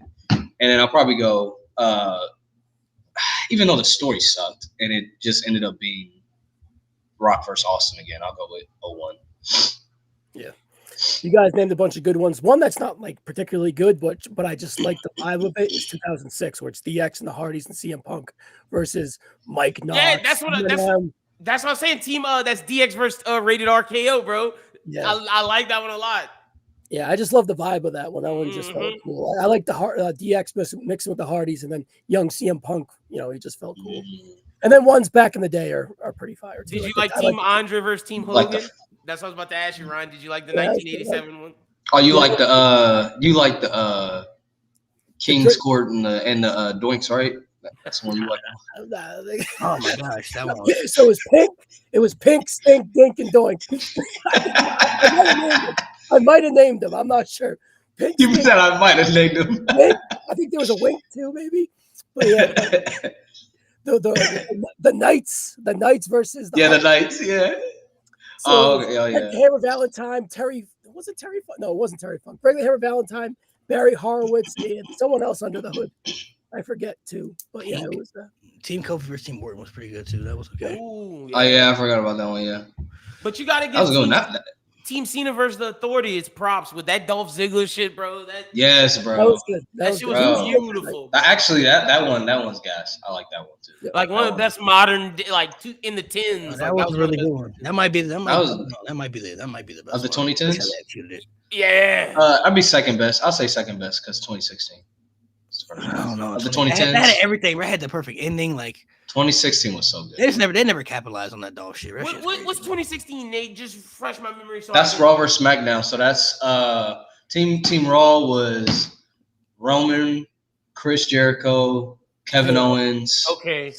Seth Rollins. Seth Rollins. Was Braun Strowman. Braun, Yeah, Braun Strowman. And Team SmackDown was Ambrose, AJ Styles, Shane McMahon, Randy Orton, and Bray Wyatt.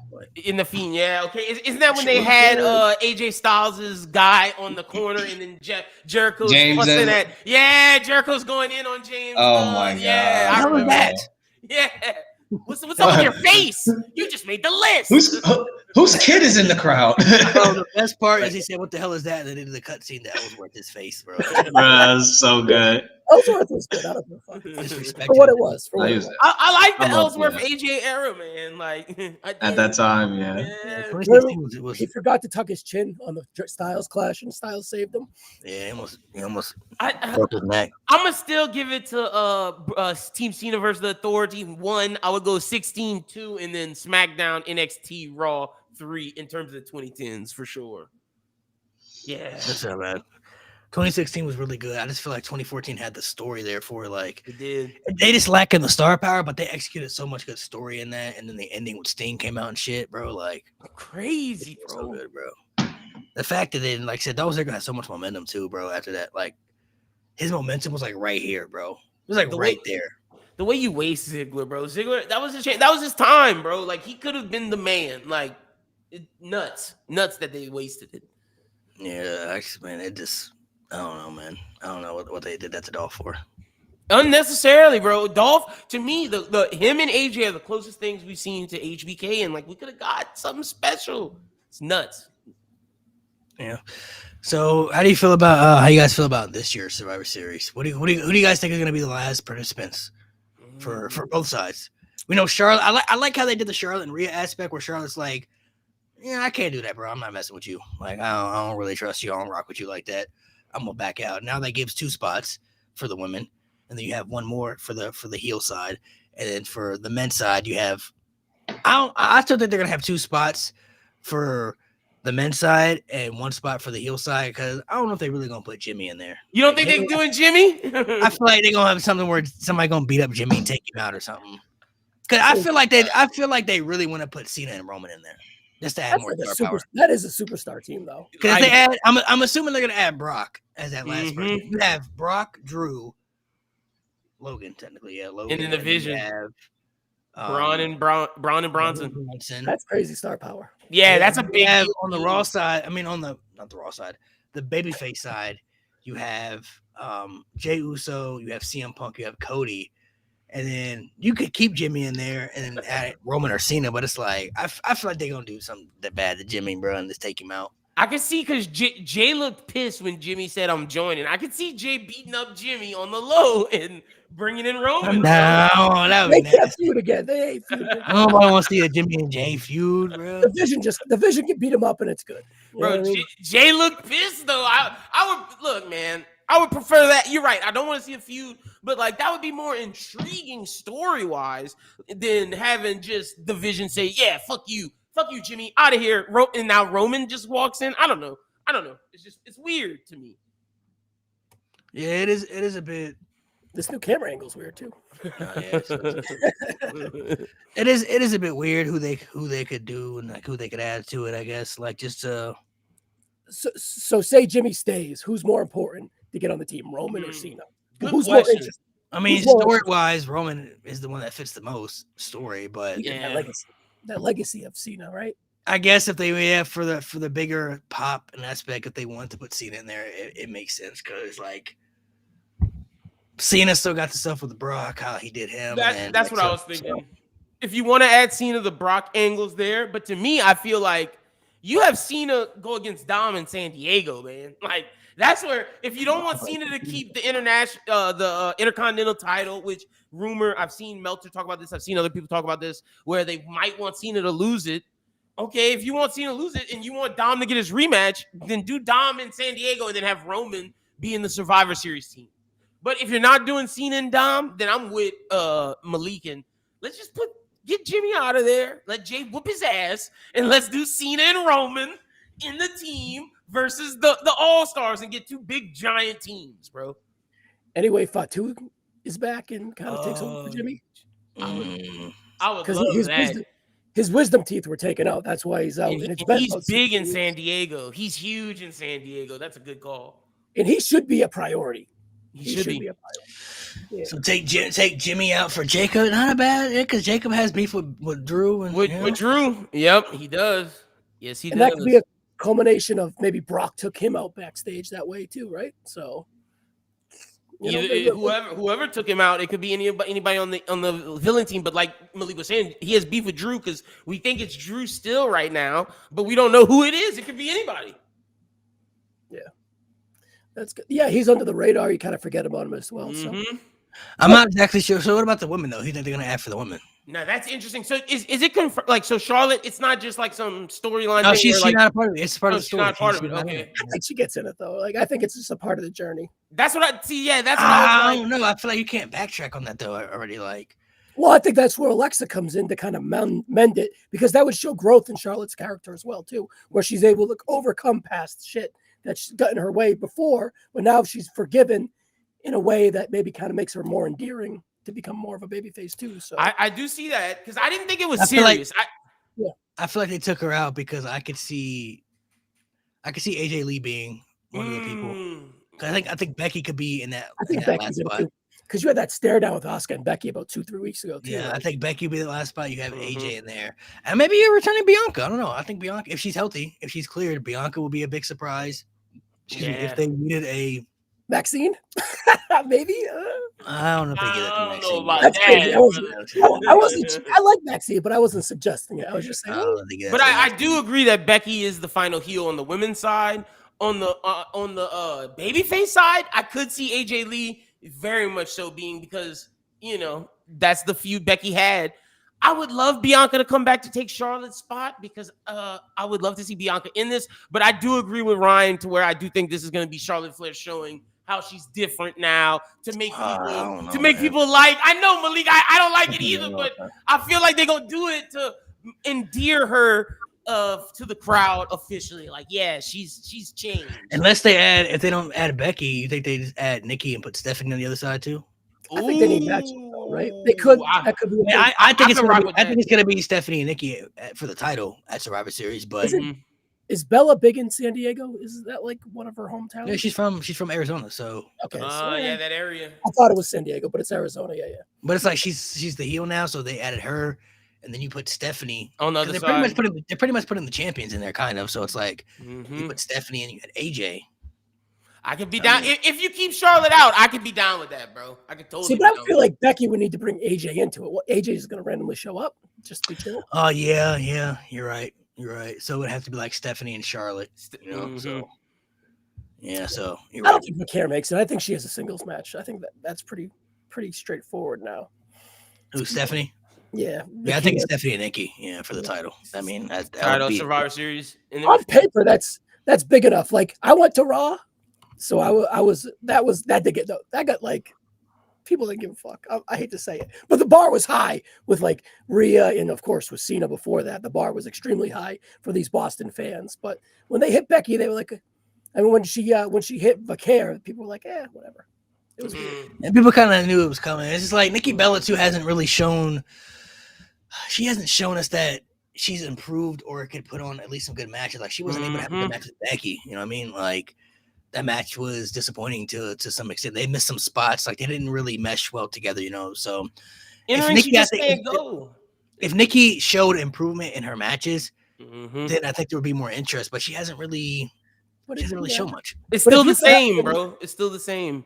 But if you're gonna have a good match, it's gonna be with 2025 Stephanie Vaquer. Facts. It should be. It should be just like it should be with Becky. Like Becky put an amazing match with Lyra, an amazing match with your girl Maxine Dupree. Ryan, you just mentioned how good Maxine was. I was loving Maxine because I didn't say she was good. I said she was, like it was no, but to your point, like Becky can give people great Becky's matches. having a great year. And the fact that Nikki Bella couldn't have a good match with Becky, it just says a lot. I also don't think Becky was like, I ain't having this shit. Get out of here. Yeah, Nikki Bella, F you. Get out of my ring. Yeah, we ain't doing this right now. Yeah, she wasn't able to keep up. Oh, Alex, I didn't know the time. I didn't know they gave a timeline, but I did see she broke her knuckle. So Bianca won't be back until early 2026. Real. Okay. So she broke her knuckle? Yeah, she said that at WrestleMania. Yeah, she broke her knuckle. I didn't know. So she's gonna be 8 months for a knuckle?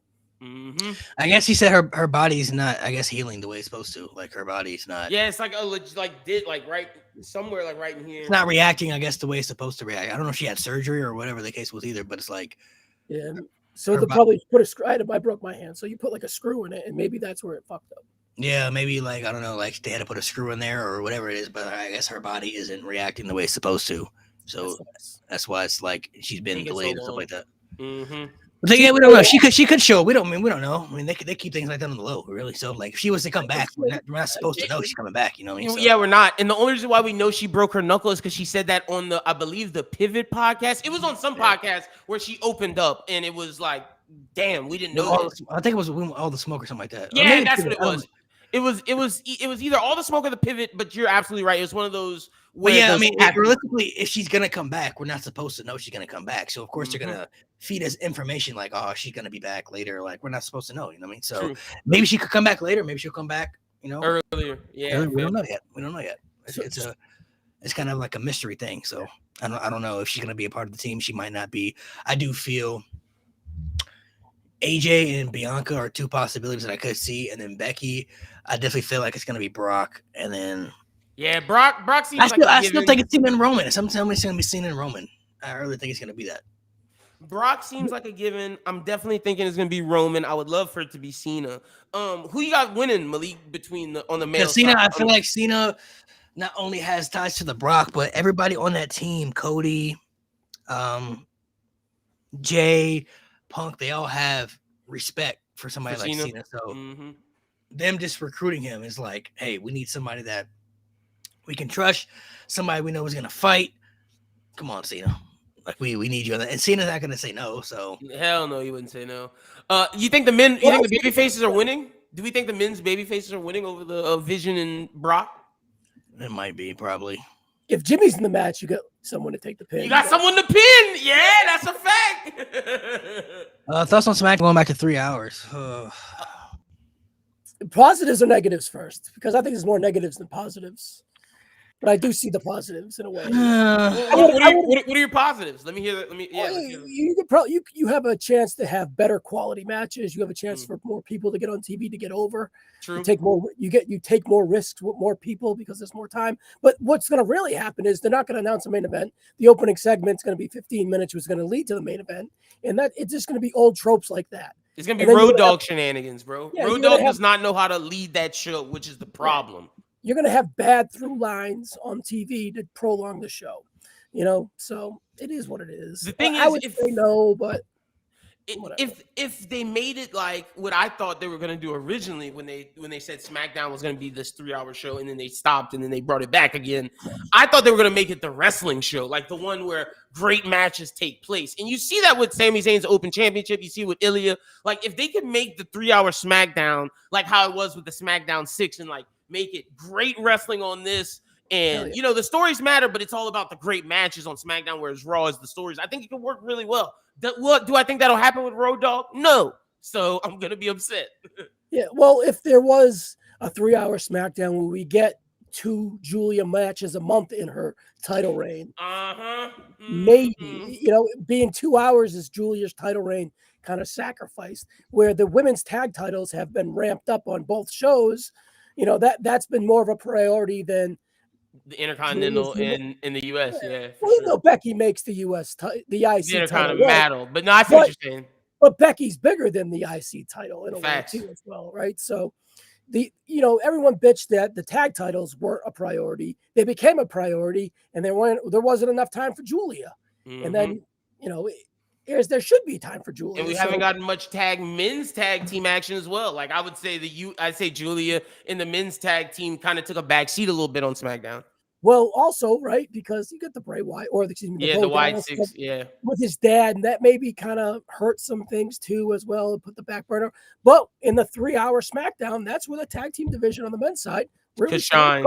It really started getting their time. You had when it was 3 hours, You had 2 matches a night on the 3-hour thing. So it's just like there is the potential to do it. It's just will they do it? It's not their call. It's obviously USA's call to get the ad revenue. It's in the contract for them to have 3-hour SmackDowns. Now, is it for only 6 months per year? I don't know the details or whatever, but that's perhaps what it may seem.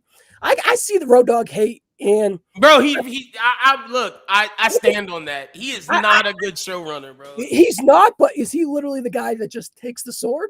Like Triple H is the head booker, and he is shrewd enough to be like, well, Road Dogg's over here. He's my boy. He's got a bad name. He could take that beef. I'll say this. Stay out of it. From what we know, Triple H 100% does Raw. It's him and Bruce Pritchard. SmackDown, Triple H goes sometimes, but for the most part, it's Road Dogg and I forget the other guy. He has slick back hair. He's it's white Michael hair. Hayes? He's tall. No, it's not Michael Hayes. Michael Hayes is there, but it's he's a taller guy. He's a part of the creative staff. It's Bruce Pritchard, Triple H, and this guy. Are you talking about Abyss? No. Producer. I'm looking at him, bro. He was in Unreal. He has slick back white hair. Yeah, I just can't think of his name, but it's him and Road Dogg. He uses his hands like this. Yes, that's him from Unreal. Yes. What are you talking about? Hold on, I'm gonna look him up. Petey Williams? No, it's not a wrestler. It's a writer. Hold on. WWE creative staff. Hold on, I'm gonna find it. I'm gonna find his name. It's worth it because I know what you're saying. As soon as you say it, I would feel so dumb. Ed Koskey. I don't know. Who yeah. Wait. Ed Koskey. Yes. Let me look him up because I know. Yes, it's Ed Koskey. That's exactly who it is. Ed Koskey and Road Dogg do SmackDown. No. I see Mo's comment. I'm not defending Road Dogg. Like I think they're like SmackDown's not a priority. So let's say that Road Dogg's in charge, right? You're just saying, what if Road Dogg is the fall guy for pretty much, the in-house fall guy, and then Road Dogg's just be like, I'm back on the road. I have a job, and I can eat my cheeseburgers and say I do my thing, right? So it's just like I can see he's that. Chilling. He's got thick skin. He's chilling. He don't give a fuck. He got a job, right? So true. It's like kind of like in 2009 when they hired Bischoff for when Fox came around, they could have a fall guy because they knew the show was ass. True. Yeah, I get that. SmackDown's never been looked at as the priority to Raw. They never treated it that way. Especially coming It's into definitely not now. Now look at Raw with Netflix, right? So exactly like Raw is on Netflix. They gave this big thing, like they made it a big deal, like every week with Netflix. But SmackDown is on USA on cable, and they don't make a big deal about it each week. Like it sucks. now, do you think that Cody has taken some of the shine because of the sentiment that you guys have shared with Raw versus SmackDown? I saw a post. Cody's kind of taken some of that SmackDown dullness. I saw a post that my guy Malik posted of with Cody with Raw, where it's like a big demon and it's like standing over little Cody on the horse with SmackDown. I definitely think when Cody's on Raw, it's a different type of energy. It's like that's the Cody that everyone fell in love with. I think on SmackDown, I don't know what it is, why they don't get his presentation right. It feels different on Raw. It really does. Because you look at it, you're like on paper, you're like, we're gonna give you Drew McIntyre. You'd be like, that shit's awesome. Let's roll. Let's roll out the ball. But Drew McIntyre feels like the same guy for the last 2 years, going in circles, bitching and complaining. And now he doesn't even have the juice that he had when he was with Punk. And so it's just like these guys just feel tired. You know, they feel like they need to evolve in a way too, right? That's do. How I look at it. But and to evolve, maybe into Malik's point of Drew should have won the championship. Like, and I thought he was filming Highlander, but apparently he's not because he's here for Survivor Series. So it's like that bail I gave them of, okay, Drew's filming this. That's why he's not here. It's like, well, what's going on? It's like SmackDown needs some sort of revitalization. It just does. So will those 3 hours give you more stories, give you more? I don't know. I don't really know though. What's the thing? Like, I don't trust it.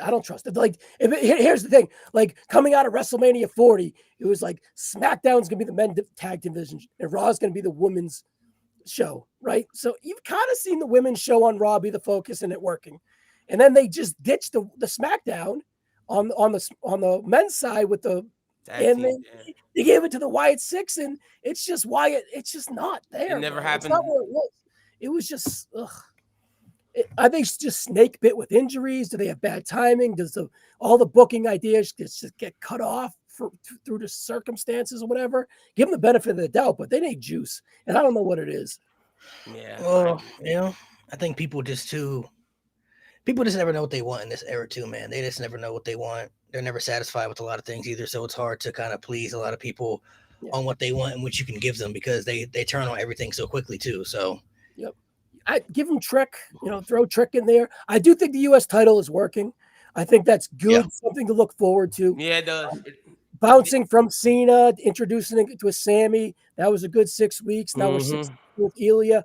That's been deodorant for that stink on SmackDown. That makes SmackDown work. And I do think giving Chelsea the title back because Chelsea knows when the U.S. title was great with Chelsea. And that's no disrespect to Julia because they didn't give her a shot. But I think Chelsea can do more with less, to your point of how Julia needed a match to really get over. Chelsea doesn't need a match. You can give Chelsea a 2-minute segment and the U.S. title will feel more relevant than it ever has. So I do think Chelsea's time will elevate that part as well. Yeah, because if that title is just going to be arm candy, you might as well put it on Chelsea and let her talk around it. Right? You let her talk around it, exactly. And she could bring it to AAA, to NXT with Ethan Page. Like, that's one thing that people are talking about. The Ethan Page-Chelsea, like, relationship tag team thing, whatever they're doing, that shit is so successful, bro. I am loving every time they are together. 100%. Yeah, it's good shit. Now, do you think that I know that Fightful said Ryder isn't going to kind of come back just imminently, but do you think there's a scenario where he pops up at like the Rumble and he's back? Like, is there commitments that he's holding him back till then? I want to, Malik, how do you feel about Zack Ryder? Let me hear what you guys got to say first. For me, go ahead, you go. For me, it sucks because it's like, I thought he hated Zack. I thought Zack Ryder was dead. I watched the whole Instagram of him killing it, and we're doing Matt Cardona. But granted, I get you don't want to bring Matt Cardona to SmackDown just to lose to LA Knight. So let's bring Zack Ryder instead. I would want when he comes back officially to be Matt Cardona. Well, and I think that's part of the journey too, right? Because it's like he comes in, you reintroduce Zack Ryder. Zack Ryder is a known loser. He ain't winning this tournament, so you get the pop. You got the woo woo woo. You sell 3 T-shirts. You come back in 6 weeks as Matt Cardona, and there you are. You know what I mean? Okay, You that's fair. reintroduce Zack Ryder. Yeah, I don't know if that's what they're doing though. Yeah, see, I don't think. Yeah, that's us thinking that. Oh, they care. It's like I think he's back though. Like even though it looks like a one-off, I think he's low key already under contract. He just has other dates he has to fulfill because it doesn't to me make sense for them to put his merch on the website and then pretty much say like he's back and everything, only for him not to come back. I think he might be back, but he has other dates he has to fulfill. So it's like, all right, go do those dates, and then when you're done, you'll come back. And so I don't know what to do with him. I much rather him come back as Matt Cardona because Zack Ryder, even though there are people out there who may not be familiar with him as Matt Cardona, that's not our fault that people don't do their research or people don't watch everything outside of WWE. He left and built himself up to a superstar level where he can at least be a great upper mid-card guy in WWE, if not a world championship contender, possibly. People who remember Zack Ryder, they just remember him as a loser. They remember him being a jobber. They remember him being a guy who got over but wasn't given the right opportunities. I don't know. Bring him back as Zack Ryder. It seems like a waste. It's two different aspects of the characters that we've seen and what he's done in the indies, building himself up as the indie god. I would just hate for him to come back and all the work he put in on the indies just really go to waste and be flushed down the toilet with all the stuff that he's done the last 5 years to really mean nothing if he's going to come back as Zack Ryder and be the Zack Ryder of the old. I agree. I think it was smart, if he is to come back, I think it was smart to reintroduce him in that scenario, in that tournament as Zack Ryder. And then for when Matt Cardona shows up, everyone's glued in as far as from being like a section of the crowd. I'll say this, Ryan. If you are right that we have him lose, when he comes back officially, it's as Matt Cardona, then I agree with you 100%. Because it's like, all right, now when we debut him as Matt, it's like it's a big deal. But if he comes back as Zack Ryder, then I agree with Malik 2,000% that it's a waste because it's like you built all this hype up. People care about Matt Cardona. Shit, you had Matt Cardona on NXT, and people went ape shit. He did lose. So it's like, damn, what are we doing? I just hope for Matt, the man, he gets to be Matt Cardona. And I do see the comments saying that WWE owns Zack Ryder, whereas they don't own the name Matt Cardona. But I don't know if that's still a thing because we see Ethan Page have his name, and he still has his rights. He said that, at least on Chris Van Vliet. So I don't know about the naming thing. I just hope when he comes back as Matt Cardona for sure. Yeah, but Ethan Page was never in the WWE, and they never had an IP of him to make money off of again, too. So it's the same, but it's a little different too as well. True. Yeah, I don't know, man. I feel like I don't know what they're gonna do with. I feel like he kind of already is back though, but I could be wrong. I don't know for sure, but I feel like he might already be back. He has other dates he has to fulfill. I can see that, and then because he does have some GCW dates that he has to do for sure. Yeah, they might not bring him back. I'm gonna be optimistic. I'm about to be optimistic with it. I think it'll be back. It'll be in the right spot. They might not bring him back to the Rumble for all we know. So true. Yeah. And when he comes back on the instead of Zack Ryder, you bring him back as Matt Cardona, and that's where you introduce it. Honestly, I would love if they had like a promo or like a vignette of Zack Ryder dying or Matt Cardona killing him. Basically, the thing he put on Instagram, have a WWE version of it. Yeah. I don't know what much he'll do in WWE though. I mean, I don't know because there's already people that they can't even figure out how to use right now that should be in better position. So true. It's a tough aspect. Like they're pushing Jey Uso, but they don't want to push like a Carmelo Hayes, and a lot of people don't like that stuff right now. Or LA Knight. It's weird because with the Jey Uso factor, the people are the one that put him in that prominent position. It's like, okay, to dive more into this conversation. Going back a year ago, when Jey Uso was getting the world title opportunities or the Money in the Bank matches or the King of the Ring tournaments, and he wasn't winning those matches, people were upset about him getting those opportunities and them not pulling the trigger on him getting the execution of the right opportunity for him to be leveled up, right? When he was losing to Gunther, when he lost to Damian Priest, he didn't win the Money in the Bank, when he didn't qualify for the Final of the King of the Ring. People were not having good feedback about those things when he was getting those opportunities. Then out of nowhere, he wins the Rumble, right? Which was shocking. People didn't expect it to happen. but they were finally giving him the opportunity that I do think he deserved because he found a way to get himself over. The people are the one that put him in that prominent position because they were reacting to him every single week when he would come out and they would yeet and all that stuff. WWE didn't really build him up, I think, to want to make him a main event guy. That just happened organically because the fans are the ones that reacted to him and put him in that prominent position. But I do think once he got that opportunity, people saw the expectations and how low the bar was and felt that he's just much better as a tag team guy, it seems like. Like, as a tag team guy, he's great. As a singles guy, though, there's not really much quality there that he's given us for us to believe that he's world championship contender. And I think people are starting to see that. But he's still getting those positive feedbacks, though. He's not getting booed when he comes out. He's not getting rejected by the audience. The fans are still reacting to him in a positive way, so he's still being put in these prominent spots because he's still a top merch seller. He's still one of the most popular baby faces they have in the company. So for Jey Uso, it's like, what do you really want, people?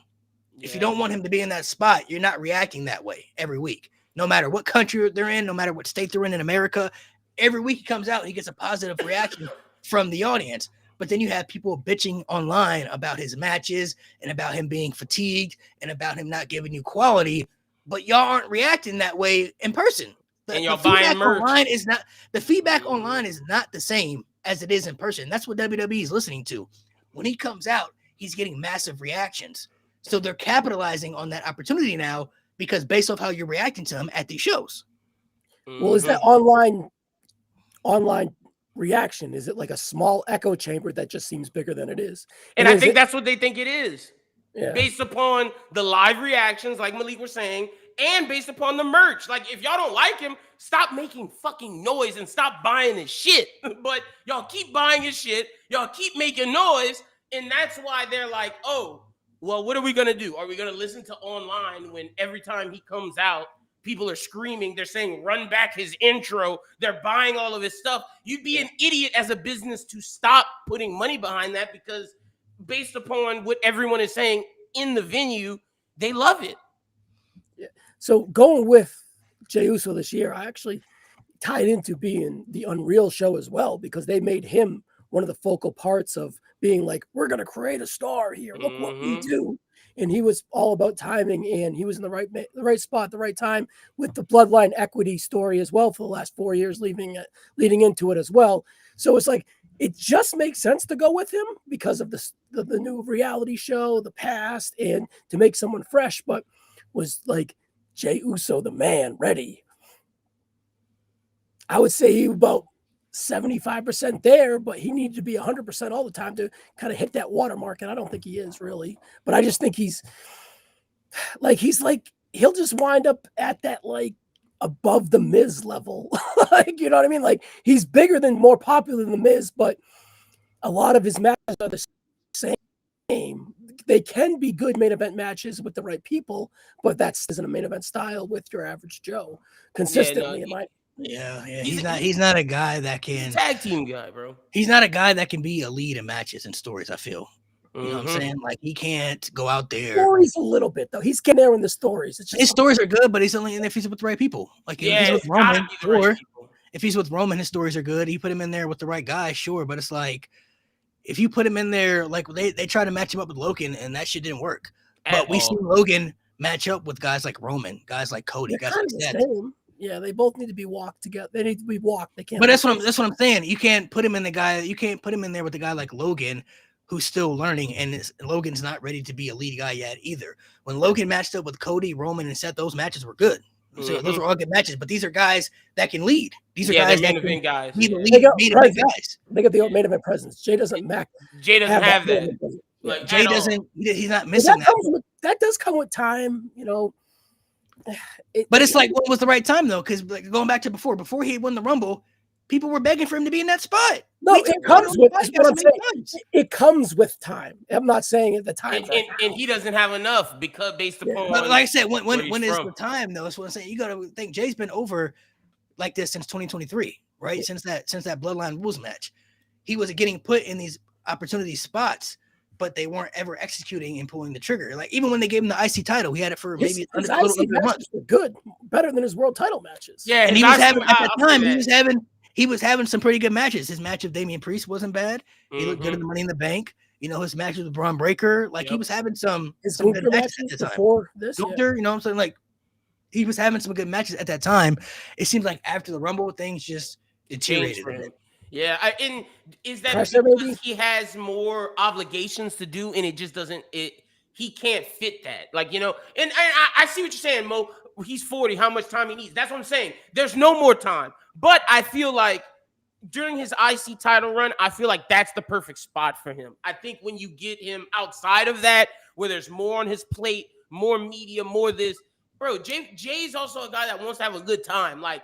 There's a reason why CM Punk threw water in his face in that Saturday night's main event, because there was shit he was doing the night before. There's people on Reddit saying they saw him. So it's like he's not, and this is no disrespect to him, in the ring, when he puts his mind to it, he's good. Or he's decent. Let me not say good. He's decent. But he has to put his mind to it, and that's not something he's willing to do all the time. And if you're not willing to do that all the time, you're not a main eventer. Jay's just the weirdest position, though. Like I said, like people complain about him being in these spots, but the audience is the one who put him there to begin with. If he was never as over as he's been the last 2 years, he would have never been the world champion. He would have never been put in the main event spot. The fans are the ones that got behind him. You know what I mean? So he just doesn't fit that. He doesn't fit, I feel like, that main event mold is what I feel. Like he's not giving me the quality that I feel to make me believe that he could be a world champion or a main event guy. If he's in there with the right people, he can have some good matches, but he's not a guy that I feel like can lead a story or a match by himself unless he's with the bloodline. And it's funny because you expect CM Punk to be one of those guys, and for the majority of the match, that felt off. It did. They had no chemistry. None. And I feel like, honestly, Punk, you know, what's crazy though is I feel like the opportunity they gave Jay should have been LA Knight, for me. It 100% should have been LA Knight. 100%. Yeah. I'm not saying LA should have won the Rumble, but like everything that they're giving Jey Uso, LA Knight can do better. He's better on the mic. He has better matches. He better charisma. He's a better single guy.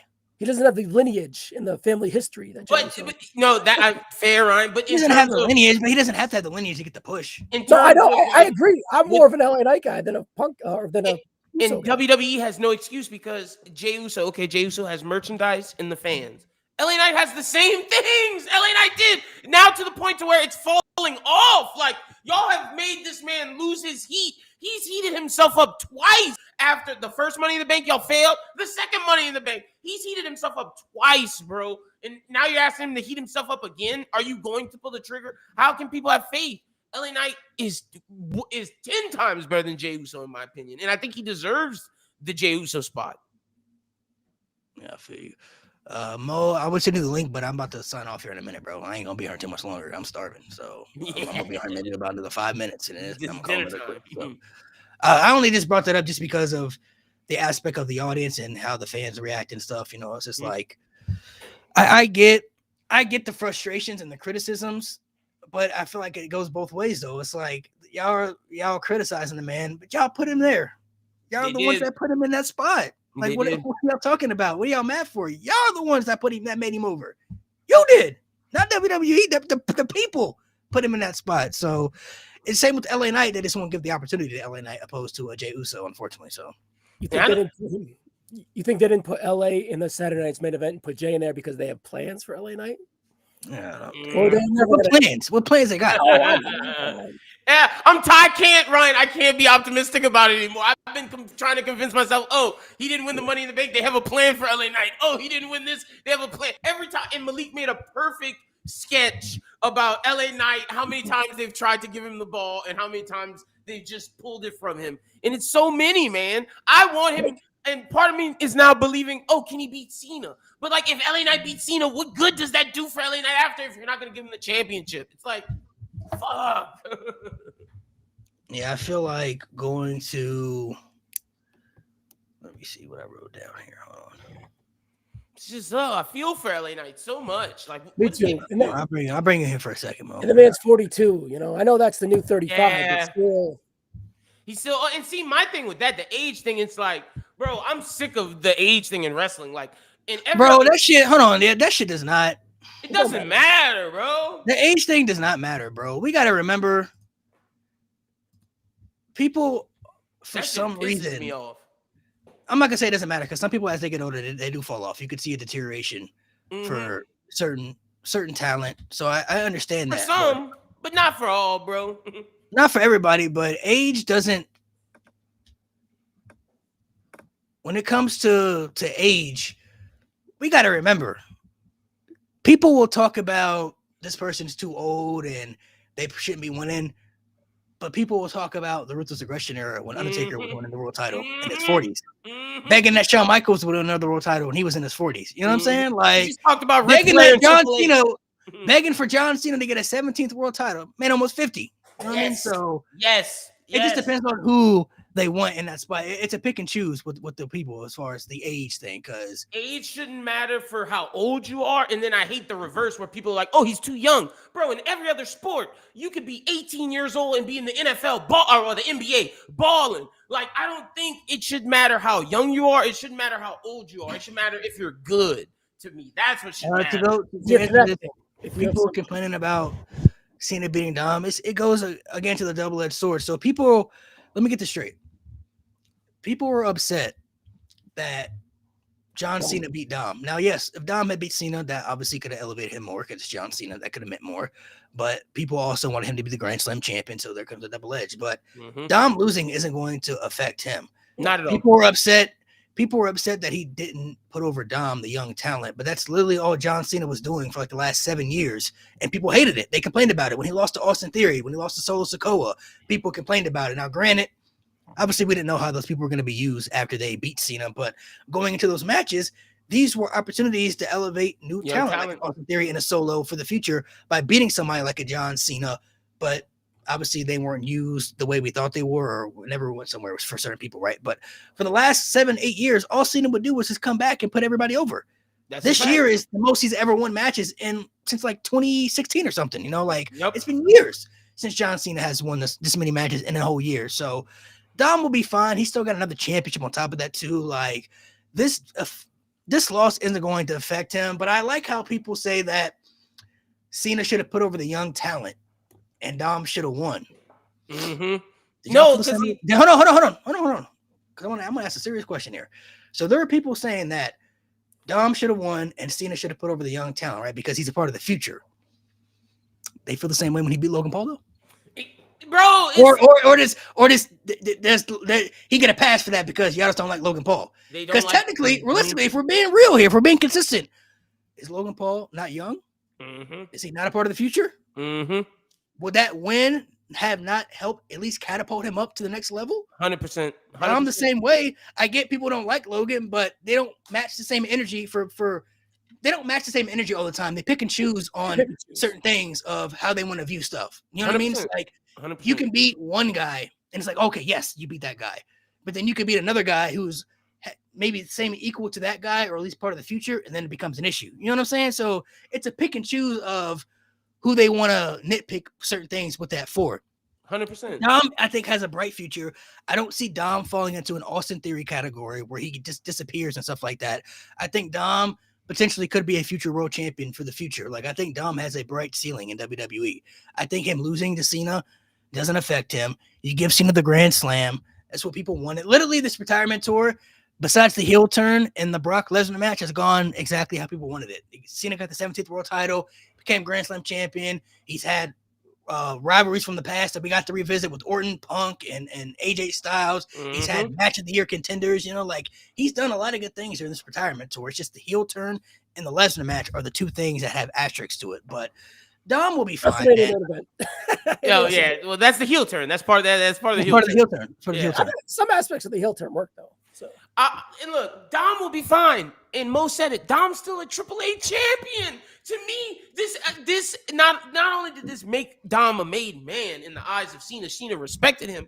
This also allowed for story things because the Judgment Day wasn't there. So for Dom to finally get away from them, it's to make him move forward. It's a positive. Dom and Liv can now leave the Judgment Day. They weren't there for him. They weren't family. It's like, okay, fire. I think Dom will be okay. He's still the AAA champion. He's more than likely going to retire his father with the in AAA, bro. It's going to be one of the biggest things in luchador history. Like, Dom will be fine. And honestly, Dom still may get a rematch against Cena. It's still possible. He Don't may waste in it. San Diego. But you don't waste it. I agree. He doesn't need it.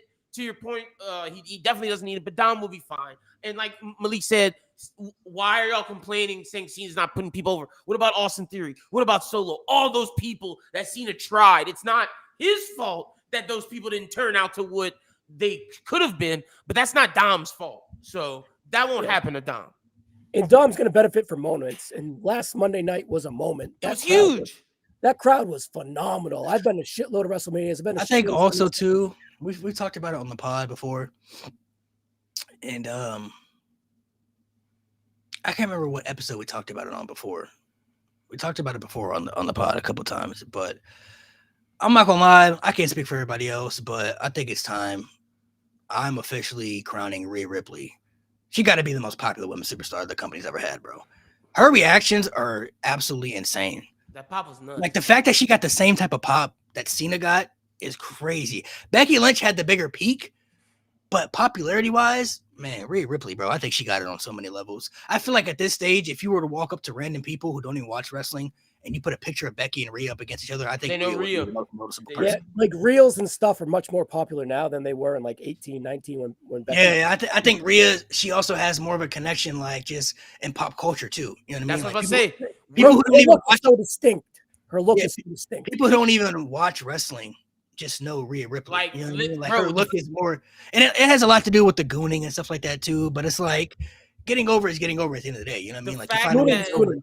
The fact that Drake posted her and said he was his muse on Instagram. The fact that my girlfriend and my girlfriend's friends don't watch wrestling but know who Rhea Ripley is. That shows how Rhea Ripley is pop culturally known. She's in the cultural zeitgeist, bro. Becky has the biggest peak we've ever seen, and she had crazy popularity too. But Rhea, bro, I think she surpassed her in the popularity. Oh, she definitely has, bro. Becky's more known to wrestling fans and more important to wrestling fans. Rhea's more known worldwide to just humanity, which is crazy to say. Like go back and look at that reaction when Cena won the IC title and then Becky it's the same, bro. It's the same. It's the same pop. Yeah, it's the same. It's crazy. I was there. It was the same. It was. But Rhea benefited from closing, and Cena, everyone wanted Cena, and then they went to sleep until that Rhea popped. I mean, Rhea could have opened. She could have opened too, though. She could have. But to your point, that makes it even better. Cena won. The crowd got to see their hero win. It's the end of the night. The crowd should be dead. There's nothing left. Oh wait, Rhea Ripley comes, and we're just as loud as the hero winning. Like, because you got to think too, when Becky was popular. This is also why I'm giving another edge to Rhea for popularity. When Becky reached her popularity level, this was still during the Big Dog Roman era. Mm-hmm. Seth Rollins wasn't getting accepted as much. People were sick of Brock Lesnar. There was nothing there. Mm-hmm. There was a perfect time for a woman to be able to catapult up to that.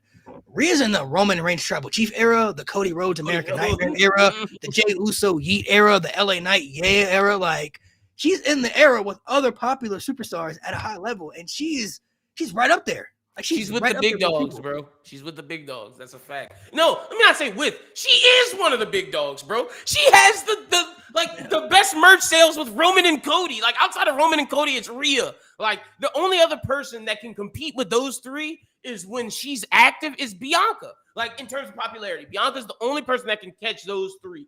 Outside of that, that's it. It's Rhea, Cody, and Roman. They're the most popular people. The top 5 most popular people in the company would have to be Rhea Ripley, Cody Rhodes, CM Punk, Roman Reigns, and then you probably have to throw Jey Uso in there. Like, as far as popularity. Is the 5th? No, not in order, but like Jey Uso has to be in there for his popularity. Like, yeah, for sure. I'm not mad at that. His popularity is everywhere. Everywhere they go. He's huge. It's there. So only reason why I'm gonna give Bianca a little bit for that 5th spot, I do think her reality TV show helps on Hulu. She ain't getting no Jey Uso reactions. You don't think? Bro. Oh yeah, fair. You're not getting no Jey Uso reactions, bro. Fair. He was getting booed a little bit too. You know what I'm saying? In the international crowds, Jey Uso in them international crowds is crazy for Jey Uso. No, you're right. Jey Uso got the crazy movement. I mean, you could have put LA Knight in there too, but they don't use him properly. I feel like those would be the 5. But like I said, Rhea is one of the big dogs. Like, she is. She managed to.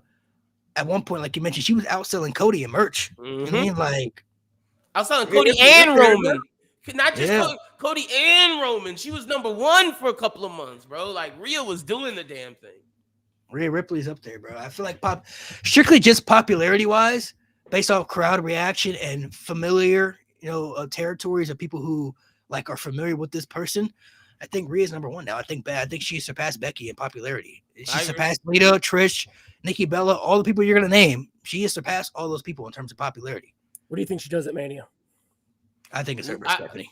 Ooh, you think it's her versus Stephanie? Yeah, I part of me still wants Rhea Bianca. I think they want that at some point, but I think Bianca Jade is just too right there, and that's why I think you do Rhea Stephanie to build Stephanie as well.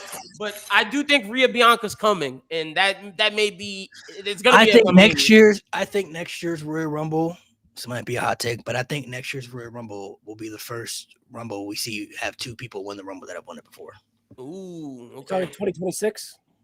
Yeah, I think Roman and Bianca are like favorites. And Bianca's going after Jade? Because Bianca and Jade, I know people are throwing out Sami Zayn and Liv Morgan, but I'm looking at the trajectory of the lineups of the matches.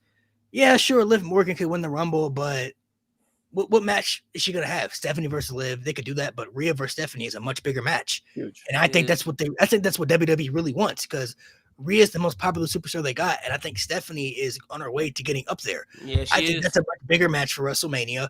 And then Jade and Bianca, huge. The story's already there, and that's a bigger match than Liv and Jade as well. Mm-hmm. So I just don't see a scenario where Liv is winning the Rumble in any of those scenarios. And then you have for the men, with Seth Rollins' injury, I think that throws a lot of curveballs in those ways. So I feel now they could do Cody Roman 3, but I think they're going to do Cody versus Randy and Punk versus Roman. That's what I think. I can see it. I definitely think CM Punk. I definitely think Seth's injury messes everything up. But to the Liv point, because that's something I feel very confident on. It's like you said it, Malik. Liv and Stephanie, Rhea's a bit bigger match. Liv and Jade, Bianca's a bigger match. Bianca and Jade and Rhea and Stephanie are the 2 biggest women's matches WWE can make right now. Outside, the only match they can make bigger is Bianca and Rhea. So if you're not doing Bianca and Rhea, those are the 2 biggest matches you can make right now. So like I agree with you 100% on the women front. The men's is tricky because of Seth Rollins' injury, but I feel 100% confident like you do about the women's side because it can't be Liv. It makes no sense. I feel it's good, Mo. What's good, everybody? Mo, sorry I'm late as fuck. I would have been here the whole show, but last minute things with my daughter. So, It's all good. 3 things I got. That man want to rant about Jey Uso. 3 things. I'm gonna keep it short because I know we're about to wrap up here. First thing, I'm mad I wasn't here for the recap for Survivor Series 05, so I'm gonna drop a video on it later this week. That's number 1. Number 2, to the people complaining about Dom Mysterio. He's a current world champion. Take your panties out of a twist. He's a current world champion. That's a fact. Stop crying. He'll be all right. He's 28. He's one of the best heels in the entire company. Calm down. And to that popular conversation we had, he could be up there, Malik, because he gets the same type of popularity. People love Dom, too. Love Dom, too. He's going to be fine. I don't know why people are complaining so much. And plus, it's John Cena. Y'all act like he lost to a scrub. It's John Cena. But anyway, main thing I pulled up for Jey Uso. See, I've seen the conversation a lot online. I didn't hear any of y'all say it, so I'm not going at any of y'all here. But I've seen the conversation a lot online about, is Jey Uso's hate justified? Is he overhated? Is he, whatever? I'm here to say that shit is 100% justified. Here's why. I understand that we, the fans, put Jey Uso in that position to, get to where he is now, world champion, Royal Rumble, all that stuff, because he was so popular, right? It's because, to me, Jey Uso, he earned that spot just off the fact that he was an integral part to one of the greatest stories that WWE has ever told. So he deserves something for that. And he got himself mega over with the whole Yeet thing, selling merch more than a lot of the top guys. Like, respect for that. He earned his spot to be in that world title scene. That's why when he won the Rumble, I was like, I don't all the way agree with this, but I ain't mad at it. Makes sense. You know what I mean? Yeah. I was like, you know what? I get it. He's been waiting his turn. He's put in a lot of work. He's gotten himself mega over. Like, it's not just like regular over. Like that motherfucker was arguably the most popular person in the company at that point in time. So I get that, right? But once you get in a spot, maybe you should perform like it. So when people are coming at Jay sideways, when he underperforms time and time again, and it didn't really piss me off as much until I saw this clip from Unreal, because I legit refused to watch Unreal. And so I saw this clip where literally the higher ups are addressing the actual issues with Jey Uso in the ring. You gotta get more wins. So I'm like, so your bosses know what's wrong with you, yet you're not tightening up, yet you're not producing at a main event level when they've given you damn near everything. They gave you the Rumble, they gave you a world title match at WrestleMania. You did some shit. People, there's legends like Roddy Piper. They've never done that shit. You did all that, and you still refuse to get better. You still refuse to perform at a main event level. Stay better. That's the problem. That's the problem. Like, we can say, oh, the fans put him there. The fans put him there. Yeah, like I said in the comments before, I could want a video game and expect it to be great. But if it's dog shit, I'm going to complain. The thing is, though, I don't know how much people really expected Jay to level up, because his style has been the same even before the world title push. There's nothing about him that's changed. His matches were the same. His moveset is the same. Like, there's a reason the Jimmy and Jay match at WrestleMania 40 wasn't great, because they wrestled the same style.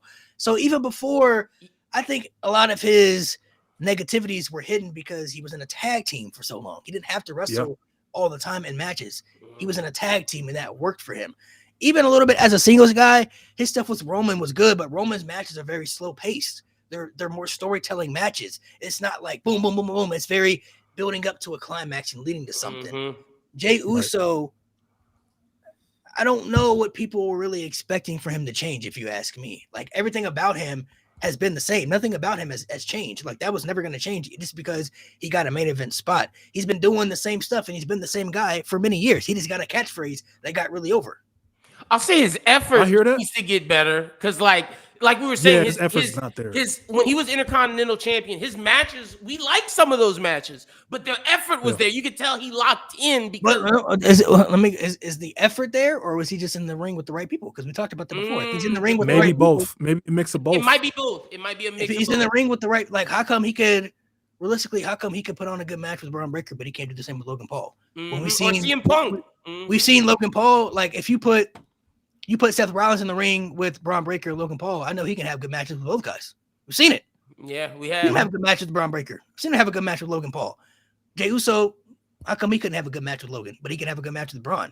You know what I'm saying? Like, he's not meant to be the lead guy in matches, which is why I think he's just not fitting for that world title. He deserved 100% the opportunity to at least get the shot. Yeah. You know what I mean? But now, knowing what we've seen, there's not really much about him that's going to change. I don't know what people are expecting for him. That's why I say he needs to step aside for a guy like LA Knight. And it's crazy because his brother wrestles a completely different style when he's singles. If Jimmy would have got that opportunity, I don't think we're complaining about Jimmy's matches, because we saw what Jimmy does with guys like Melo and a multitude of guys who aren't on the level of some of the people Jay gets to wrestle. It goes to a point, though. You also have to remember, everybody who likes wrestling likes different things. True. You know what I mean? True. Jey Uso, for his fans, people who rock with Jey Uso and support him, I genuinely don't think they care about his wrestling style. They don't like him because of that. They like Jey Uso because maybe they feel they like him, maybe because they feel some type of connection with him. Maybe they think he's cool and he's somebody that they would want to be like if he's a wrestler. He has a cool entrance. He has a cool presentation. He's somebody that they look at him and like, man, that guy is cool, man. I would want to be that guy. Energy, yeah. He has the energy. You're right. That's exactly what it is. He has the energy there. It's the same with like the Ultimate Warrior. Ultimate Warrior had energy. He had charisma behind his character. But when the bell rings, there ain't much there. You know what I'm saying? Right. But people who like Ultimate Warrior, I don't think cared that he couldn't wrestle. Same with Goldberg. People didn't care that his matches were limited or squash matches. He had the presentation that they liked.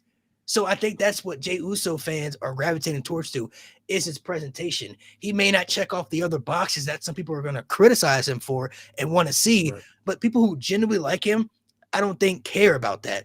It's like with Jeff Hardy too. People who love Jeff Hardy, even though Jeff Hardy can do a lot more, but they mainly fell in love with Jeff Hardy because of the extreme tactics. He's jumping off ladders. He's doing crazy shit. You know what I mean? That makes you go, oh, that's cool. You know what I mean? Like, he had a cool factor to him. He had the face paint and the sleeves. Like, he had a cool factor to him. Jeff Hardy can have good matches over the singles guy. He's proven that he can wrestle, but that's what people gravitate towards Jeff Hardy to. If Jeff Hardy had a stinker or couldn't wrestle, I think people generally don't care. How many screw-ups has this man had in his career? And people still love Jeff Hardy. They don't care. Like, they don't care how many times. They don't care how many times he messes up, how many times he screws up. They love Jeff Hardy. You know what I mean? Like, that's their guy. For Jey Uso, it's the same concept. People who like Jey Uso, I don't think really care about his style of wrestling or how poor his matches may be. There's something about him that just clicks for them. Maybe we don't understand it because we're looking at more things. Like, you gotta do more things for me to be able to support you and root for you in that spot. But for people who rock with Jay, they like him just because, for whatever reason. I think it mainly has to do with his presentation. Well, I think the issue then, it isn't, because I'm glad you said Ultimate Warrior. I think the issue then that Mo you have then shouldn't be with Jey Uso. It should be with the Booker, because just like with Ultimate Warrior, Vince said, okay, enough is enough. Vince stopped it and stopped Ultimate Warrior. Pivoted back to Hogan. So maybe it's not. Well, that's what they did, though. Didn't they do that with Jey Uso? They gave it right back to Gunther. Yeah, he had the belt for 2.5 months. Nah, they did give it back, but I'm saying like, thank God, we gotta move him like out of these. Like, he shouldn't be in the spot against Punk. You know what I'm saying? Like, it pisses me off. I think it pisses me off when people. Oh, my bad. Go ahead. Yeah, when you get to that level, you can't really backtrack, because even though like Warrior, they may have took the title off of him, but when he would come back, he was still in main event spots. You know what I mean? Like, he was still against top guys. He's already at that level now. How can you backtrack? You've already invested your stuff into him. You already gave him the title. You already gave him those moments. You can't just backtrack him backwards now. Like, that just doesn't make sense. You'll still give Jay moments. You just won't let him win the championship. I see what you're saying. Yeah, like, Jay's gonna be in those spots from now on. You know what I mean? He's gonna, because he's consistently one of their top merch sellers. He's consistently been one of the most popular guys, and he's a must-watch guy for people. Like, when he's on TV, people see what he does. You know what I mean? So, go ahead. I understand like why people like Jay. Like, I'm not gonna sit here and tell people, oh, you're wrong for liking Jey Uso. But it's when they say the hate is forced, when we're given real justified reasons. Like, the in-ring thing is my number one thing with Jay. That's all it is. You know how they treat Jey Uso? The internet reacts to Jey Uso like Cody.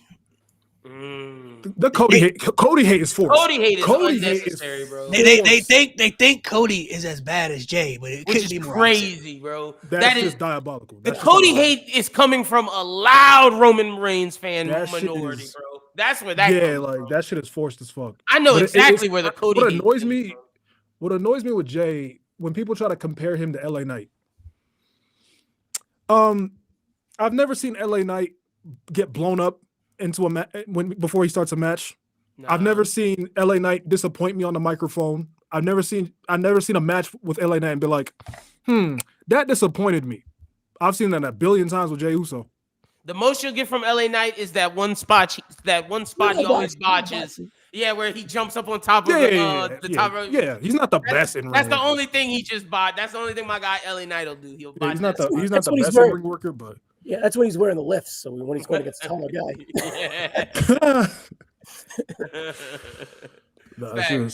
I don't hate Jay. I just his fans sometimes be. I don't know, bro. They wouldn't have survived 2010s, bro, with John Cena, bro. And John Cena was good. It's just people were bitching and moaning about every little thing he did. People are never satisfied with a lot of things. Unfortunately, that's what, Exactly, Janae. That's why the Cody hate is stupid. Cody will always give you a match of the year contender, bro. Cody's one of the best wrestlers. I understand that not everybody gravitate towards the baby faces that Cody portrays, because it's very superhero, good guy, over the top gimmick. I understand that, but my thing is, people just blatantly lie too much about things just because they don't like somebody. If you're not a fan of somebody, it's okay not to be a fan of them. It's okay to say that, like, hey, I'm just not a fan of that guy. It's not my cup of tea, whatever the case. But when you blatantly lie and say Cody's boring on the mic, he doesn't have good matches, he has no charisma, now you're just lying, because none of that is true. He has all those things. Yeah. They're just trying to fit their narrative. He gives you that consistently every year since he's been. They're trying to convince themselves in their minds that he's really this bad wrestler, this bad person. But he's not that. He's actually good at what he does. It's the same with Roman. It's the same with Cena when he was getting hate. All these people that are actually good at what they do. You may not be a fan of them. That's cool. But to blatantly just lie and say that person is just not good at anything, now you're just being too much of a hater. Now the hate is really forced. You know what I mean? People are still pushing the Cena hate with like he can't wrestle. I'm like, there's no way y'all are actually watching these matches with open eyes if you're telling me John Cena can't wrestle, bro. Like, yeah, it's unnecessary. He may not be Shawn or Brett, but it's to fit narratives. Stop it. It's literally to fit narratives. In 2025, we still doing this? The Cody hate has two factions. It's the AEW narrative of he didn't do anything, so we want to bash Cody. So he left. Yeah, he left. AEW's better without him. AEW does better without him. And then there's the Roman fans who are like, Cody doesn't deserve this spot. He didn't deserve to end Roman's reign. All of this shit. It's those groups, bro, and it's unnecessary. It's so unnecessary. Cody's gonna fall in that same trajectory as Cena, Roman. It's like he's not really gonna be appreciated by a lot of people until he's not the guy anymore. Once he's not the guy, then people are gonna be like, "Oh, we want Cody back. Oh, we miss Cody." It's the same thing with Cena. Once Cena got replaced by Roman, we miss Cena all of a sudden. Once Roman started to step back, once Roman lost the championship,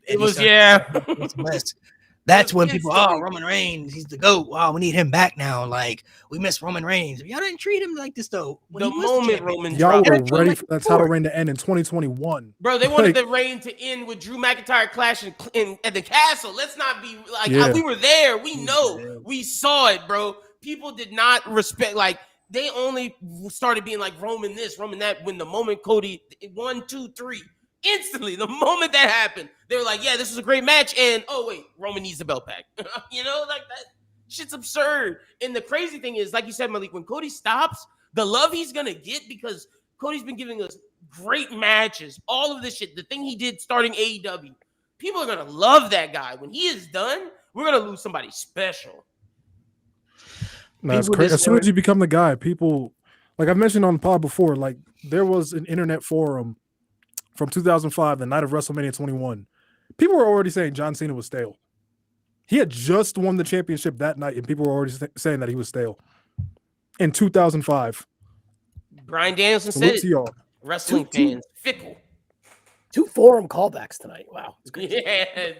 Shit, man. Facts. Hell yeah.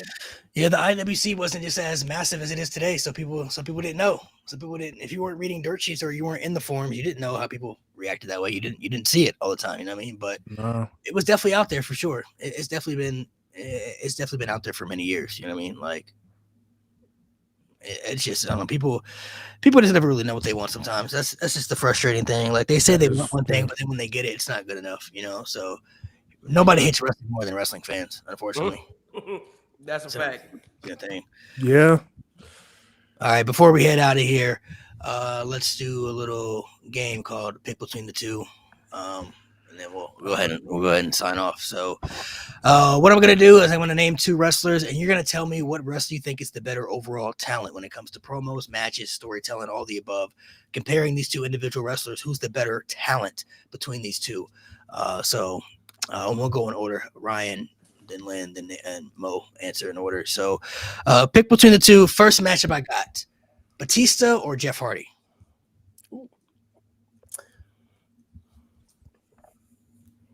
All right, those are 2 different flavors of ice cream right there. So they are. Batista has had more success. I would say Jeff Hardy has a bigger fan base. Batista's probably a better promo. In ring wise, probably whatever style you prefer. Batista probably has better big main events. Jeff Hardy probably has a better catalog of matches. Jeff Hardy has all those mid-card and tag team stuff too. Longevity is Jeff Hardy. My gut tells me Jeff Hardy, but I see Batista. I can see the case for Batista. I would pick Jeff Hardy though. I don't need to go long. I was never a Jeff Hardy guy. Give me Batista.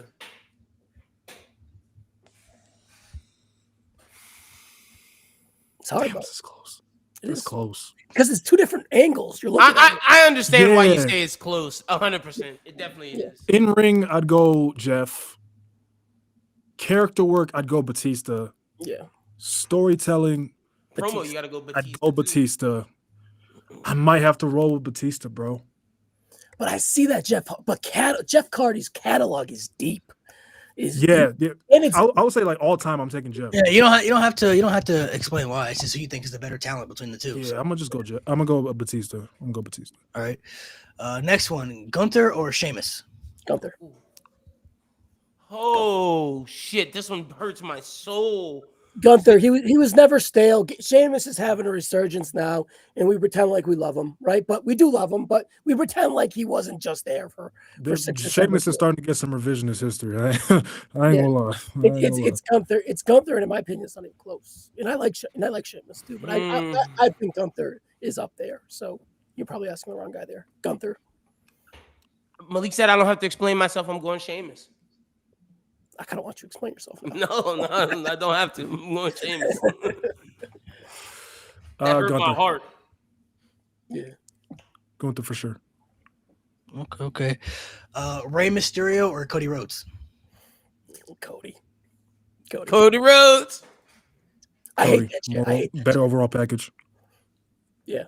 Oh, Cody Landscape, huh? Landslide. Yep. Cody Landslide. Okay. Next one, John Cena or The Undertaker? Cena. Oh fuck. Cena. I think the Undertaker Loki's overrated, overrated in my opinion. But both have great legacy, great longevity for sure. But at that tip top tier, I don't think the Undertaker works at the tip top tier as long as John Cena did. But I do see it's a different role too, because Undertaker has that Andre the Giant role. Andre the Giant wouldn't have worked in that Hulk Hogan role, so to speak, right? And that's how I look at the Undertaker. So we're talking about talent. What is the better overall talent? I think John Cena on promos, I'll give it to him. I'm taking Undertaker's in-ring more. Character worker, I gotta go Undertaker. I'm going as a talent. I'm going, give me Mark. Give me Undertaker as a talent. Sorry, John Cena. People ain't going Yeah, nuts. I lean Taker. Like, bro took just off the character, because every other category to me is close. Yes. But just the fact that he took what should arguably be the dumbest character ever and made it the greatest character ever. I can't even. I'm going Taker. This one might be interesting. I want to see what y'all say about this.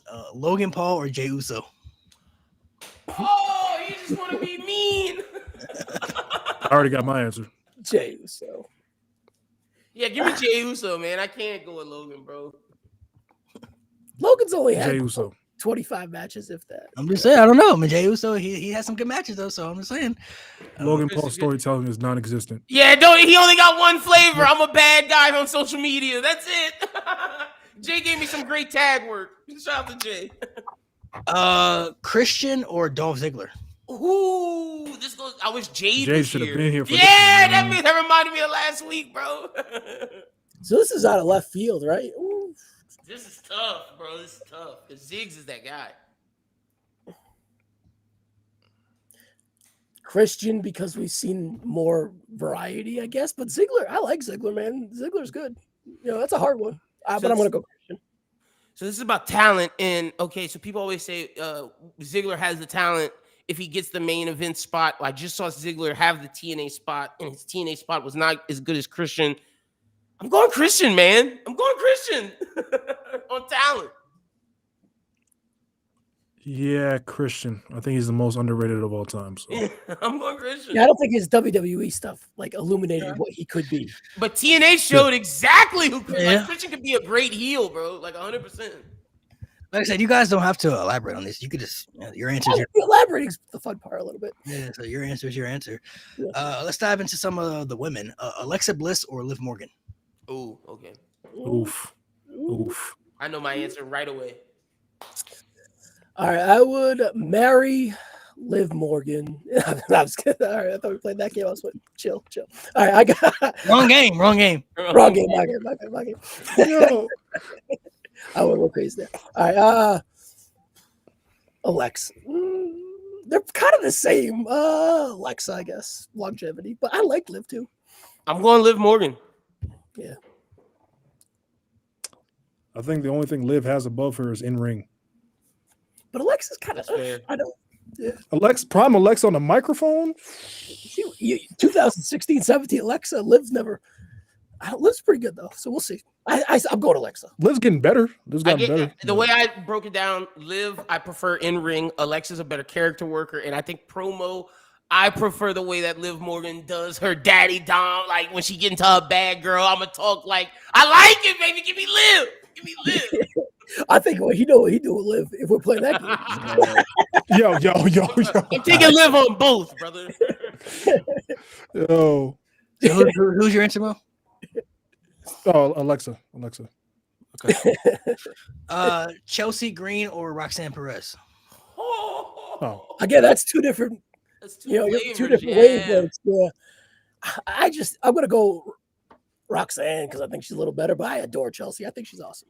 I'm going Chelsea Green, man. Chelsea Green's a better character worker, better promo, and Roxanne may have her in ring, but 2 out of 3. And when Chelsea can go, when you actually see Chelsea go, Chelsea can go with the best of them. We saw her versus Penta. I'm going Chelsea, man.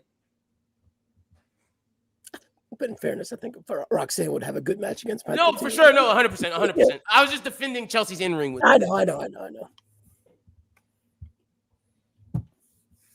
You're on mute, bro. Yeah, I was about to say, is he talking? This is similar to the Jeff Hardy Batista one. Yeah, It's we like- can't hear you now. It is. Yeah, we can't hear shit, bro. I don't know what He's happened. thinking. He probably unplugged his mic or something. I don't know. Yeah, No. you don't know. Still nothing. This is Chelsea Green's not a bad answer. but this is definitely just like the Oh wait. Oh. I thought we heard something. My- Yeah, you're back. Okay. It was Roxanne and who again? In Chelsea. Oh yeah, That's a good Roxanne. Just off what she did as NXT Women's Champion. Damn, now you lagging, bro. That's crazy. My lag. You see- God damn it. You see how he talking? Yeah, that's wild. Let me fix this. I don't know what. Oh my. I don't know what that did. My All still. right, now he back. I think he back now. All right, cool. That was weird. Oh yeah, okay. So what's your answer again? Roxanne. Roxanne, Just okay. off what she did as NXT Women's Champion. I think she has more upside too. Yeah. This one might be easy, but I had to put this on here. Nikki Bella or Rhea Ripley? I You would could have make said the any case name for after that. Rhea Ripley. Come on, Malik. Yeah, Go. Rhea. We don't have to spin long. There's a fucking spirit bomb to a Masenko. Give me Rhea Ripley. Bro. Good anime pull, bro. That is a spirit bomb to a Masenko. Nice. Now you talking in ring or you talking gooning? No, I'm just playing. I'm Shit, Rhea might have both. Rhea I'm does off have that both. I'm just trying to give Nikki Bella a shot here. But anyways, continue. Nikki Bella might have both. So Bro, that's a Rasengan to a Kamehameha. That's like crazy. Like not even. No, Masenko, like, bro. Yeah, bro. Like fix your camera again, Mo. You're lagging again. Am I still like? Jesus Christ. yeah, this thing. it went back. It went back. What the hell? Okay, hold on. Let me just. And Malik, quick question: did my camera fuck up today? If not, Nah, that's it was good crazy. now? today. It was good That's today. crazy, bro. But hey, let me tell you, my restream looks different, so I definitely think the update finally worked. So, but whatever. Like I said, Damn, bro. What's up with that light, bro? Light it brighter, bro. I don't have my actual light. It's just some So, extra hold on, light. give your answer. Give everybody. You said Rhea Ripley, right, Mo? Yeah, Rhea Ripley easily. You sure? Oh, yeah. Big Nikki Bella fan, so. Last one. We're talking just talent. So Bianca Belair or Mercedes Moné? Ooh. Sasha Banks included? Is that the stupid question? Like, I mean, Sasha. I was gonna say Sasha Banks, but like they're the same person. But like we're talking just talent, not career. So yeah, Sasha Yeah, Banks, just aka talent. Mercedes Moné. see, Belair being gone for the last 8 months kind of hurts her a little bit, right? I think Monet is doing pretty well, but would that Monet character work at the platform where Belair works, right? Like, you know what I mean? The heights of where Belair has worked. I want to pick Belair because my gut tells me that, but my head kind of tells me Monet. I'm going to go Monet. This is tough. Okay, so I definitely think Mercedes in ring. I can give her the nod for sure. Mm-hmm.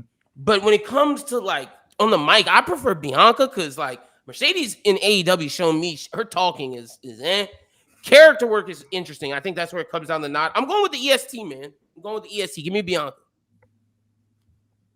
Bianca. No, I guess valid answers. Nothing bad about that. I need to get more into these games, man. I'm always hosting. I need to, You want? Do you want us to ask you? We can ask you, and you can get your answers. Sure, yeah.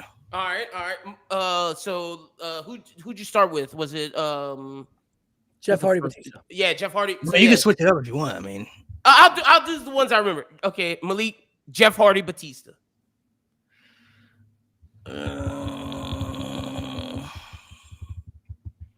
that one's kind of tough. I'd say Jeff Hardy. Jeff Hardy. Okay. A little bit. To change it up, I'm changing up this one. John Cena, Randy Orton. Cena. Cena, Not even okay. close. Not even close. Okay. Undertaker, HBK. Undertaker. Ooh, he said that one fast. Yeah, Mo. He said that one fast. He didn't even think about it. He said, No, yeah, I think about As it. talents? as a talent, yeah, we talking about Other than in ring, Undertaker checks off every other box. Okay. Shawn Michaels got in ring, but Undertaker, better promo to me, better character for sure, and he could just have good matches too. Better promo. Okay. Yes, for sure. Okay, I'm glad we asked you. I'm glad I switched Diverse, it up. way more diverse promo. Shit, Glad I Undertaker, switched it up. HBK is more diverse because Undertaker was doing the gimmick, but even as American Badass, Undertaker could cut some really good promos. So he's shown that outside of the Dead Man gimmick, his promo game wasn't bad either. He could cut really good promos. So Yeah. I mean, they're both on the mic. They're both. It ain't no heel Shawn in Canada. I'm But, you sure. know. All right. I mean, Shawn Michaels' promo work is cool, but it's not like top tier. Undertaker's not top tier either, but I think Undertaker's better on the mic by a little bit. All right, I got two more men before we Shit. get to your women's. Cody Rhodes, Rey Mysterio. That's the same one you gave us. Rey Mysterio back in his prime was really good in the ring. He was, but Real good. But I think Cody In the checks ring, off more not box. I think Cody better on the mic. I think he has just different layers that are just better by a little bit. So I'd say Cody. All right, hell yeah. I'm changing up your Gunther one. Gunther, Drew McIntyre. Drew. Ooh, okay, nice. All right, let's get to the women. Bianca, Sasha Banks, Mercedes Moné. I think Bianca just by a little bit, though. I don't think it's a clear. I think the only thing that kind of separates them would be character work a little bit. Or promo a little bit. I think Bianca is better on the mic, but in ring, I think Mercedes probably is better in ring. And then when it comes to character, Bianca probably better at that. But I think what gaps it is just Mercedes promos are like they're like hit or miss. Yeah, they are. That's why I I chose think Bianca. Bianca's promos are just a lot better. Okay, hell yeah. Chelsea Green, Roxanne. Low key, I'm gonna say Chelsea Green. Yeah, that's my guy. We went the same one. Hell yeah, bro. I'm gonna say All Chelsea right. Green. All right. I'm gonna switch up because I switched up some. Alexa Bliss, Charlotte Flair. Talent. Charlotte. Okay. Charlotte. All right. Hell yeah. All right. Sure? No, just playing. Let me know. Let me know. Rhea Ripley, Stephanie Vaquer. That's the final one. Rhea. Ooh, okay. All right. Hell yeah. Stephanie's on her way though, but Rhea got better layers right now Right. than Stephanie does. Now Stephanie's in ring ability is really good, but Rhea just is able to do a little bit more as of right now. Facts. So I think Stephanie could definitely be on her way up there, like for the future. Like she definitely the next 5 years or so. Like she gonna be up there, man. She gonna be up there, especially if her English is better. Like if she's able to get more of a better, English accent and everything. Yep. Hey, She got it. She does. And from the interviews I'm seeing, she's only been here, I think, like a year and some change. She's bro. gotten better, Mo, She's- from her she's AEW. gotten a lot Yep. better. She got a lot better. So Yep. A lot better. her promos are going to only improve a little bit, like I said. But if she gets better and better, it's going to be like Milli Vanilli. You know what I'm saying? Like when they first, before we found out they was, lip singing. But I'm saying they had the accents in the beginning. You hear him talk now. Well, one of the guys passed away, but you hear the one dude talk now, and clear English. You feel me? Sounds like Milli he's from Vanilli here. is such a Facts. crazy pool. That's how it was though. When they first, It's when they first 1992, they bro. couldn't It's such a crazy pool. It's a good pull though in terms of accents. What he's It saying, was. so it works. And then It the thing that was. That's how Stephanie people. had- That's how people knew suspicious. Go back and look at them press conferences. They'd be like, They had them accents. And you're like, oh, wait a minute, Yep. though. Crazy, bro. 100%. But the thing that I think Crazy downfall. Stephanie has that Rhea that made, Rhea's from Australia, and you would think that Rhea's worldly, but I think the place that Stephanie's from actually helps her more than it does help Rhea. The fact that Stephanie's from South America, she can tap into the whole Latino culture, and tap into South America as well. Like, nah, bro, Stephanie has a chance to be really special. She does. Yeah, Yeah, I mean WWE's always been looking for that Latin star. Like they Mhm. tried it with Del Rio, they tried it with They had plenty of them. Mystico, aka Sin Cara. But I mean, like the mainstay, like a Rey Mysterio type beat. They got Dom. They've had them. I don't think they ever had a women though. They never had a Yeah, woman yeah. one. Now they can Yeah. now they can tap in with the women's side too. Yeah. You had Eddie, you had Ray. You know what I'm saying? Like you've had people in that spot. You know what I mean? But It's to probably his, not real, but to yeah. his point, after Rey Mysterio, they have been looking for one to replace They've him. been looking. Yeah, they Yeah. haven't really. Yeah, they wanted Sin Cara, didn't work out. They Mhm. obviously wanted Del Rio. Del Rio. Just didn't fit that Yeah, well. alright. I think. See, I mean, they have like Penta now too, but I don't know if Penta will reach that type. It's gonna be Dom and Steph, man. It's gonna be Dom and Steph. I feel. I think Penta's like upper mid card max. I fuck with Penta heavy, but I love I don't Penta, see them bro. giving him that big push. You said Dom. I don't know if they gave it to Dom because they kind of wanted Priest, but they haven't really done much with Priest either, like much lately. So Priest is kind of falling off. yeah. I don't know A if they little give it to Dom though. Like I don't know if Dom, Because he's on like the worst wrestling show on fucking television right now. But, you know. I don't know if they'll give Dom like that. I don't know if Dom will have that Rey Mysterio, Eddie Guerrero type aura, like Ooh. vibe. Maybe not that or nah, maybe not that. I don't know if he'll get that. Like everybody has somebody to represent their community. You know what I mean? Well, most True. people, these, like the Hispanics usually Rey Mysterio. But Eddie I'll say, Guerrero, say this: the thing that helps Dom, I don't know if you know this, Dom has been going on a lot of the young Latino podcasts, like some of the most popular people, and they love him, bro. Like Dom's Yeah, doing he's some- gonna fit, but it's like Rey Mysterio, bro. Like I see what you said. Eddie I know what you're Guerrero, saying. like yeah, He may not that's- get to that hard, level, man. but he could be a very good representation. For maybe not he for could be a very good us. representation. He But could be a for very Gen- good representation, but like, Yeah, Gen Alpha, bro. Gen the Alpha's type gonna love of- him. and he might have a better WWE career than Ray, possibly based off how he's booked and treated. Maybe. But you Maybe. got to think Ray is like the face of Lucha Libre, bro. No, like, he is. I know he Yeah, is. Ray's another level. Like when you think of a mass wrestler, Rey Mysterio gonna be the first guy you think of. Yeah. Literally, it's either him or Kane. 100%. Yeah, like you think of a mass wrestler, Rey Mysterio. That's the first answer. Yeah, everybody it's goes the say. first one. They make replica Mhm. mask based off his mask. You know what I mean? Like No, 100%. 100%. Juan Cena too, man. Ray's gonna have it, but everybody has like a representation of most representations. Like you think of Samoan, you think of The Rock, Roman. Mhm. You know what I mean? Yeah. You know, people like the Lucha Libre, Rey Mysterio. You know, the black community. I mean, Booker T was up there for the black people. Booker T was a good representation. New Day. Yeah, New Day. They were good ones. The white people, you got plenty of options. You know. Yeah, you got, They got everybody. wrestling. Literally, like if you look at the top 10 across the board, Of course, El Grande. Yeah, so Grande. Next representation. Of course, there he is right there. and the show. Greatest And superhero of the all show. time. Great, yeah, great pool. And the Yep. show. El Grande Americano, man. great show right there. Man, more over in Mexico than Vikingo, bro. Come on now. Facts. That's crazy but true. But Kingo's a heel, bro. They hate him. He's not even a bad guy. They He's just don't the like John him. Cena. That's the crazy thing. He's the John Cena there. And the crazy thing is, Vikingo is like one of the best wrestlers in the world, bro. Like, El Grande, Just 'cause though, he beat El Del Grande got Rio. more in Mexico, bro. You know, crazy world. yeah, Del Rio, he's the man. You know, Del Rio is the guy, man. All right, guys. So before we get off here, Mo, who you think is going to be the final members of the War Games matches? What's your takes on that, real quick? Oh man, I think they keep Jimmy in there as a fall guy because I think division Cody is Rain. winning. Yep, good one. So I would say Roman for the face side, and then probably Brock, to be honest, for the What do you for think? the heel Cena, side. So what? then what do you think Cena does if that's the case? That's Probably defends that IC title. Ooh, Probably. rematch. You think the Dom rematch? Maybe because they're in San Diego. Yeah, I think they that's just what run that I'm- again. See, I don't know if they do Um, that. I think they might do Dom and Ray. That's what I was thinking of. That's But what you think so, right? Yeah. That would be the right thing to do, but Listen, you know what somewhere they that probably that's do? not They're even probably planned. gonna do. They're probably gonna do Cena and Ray.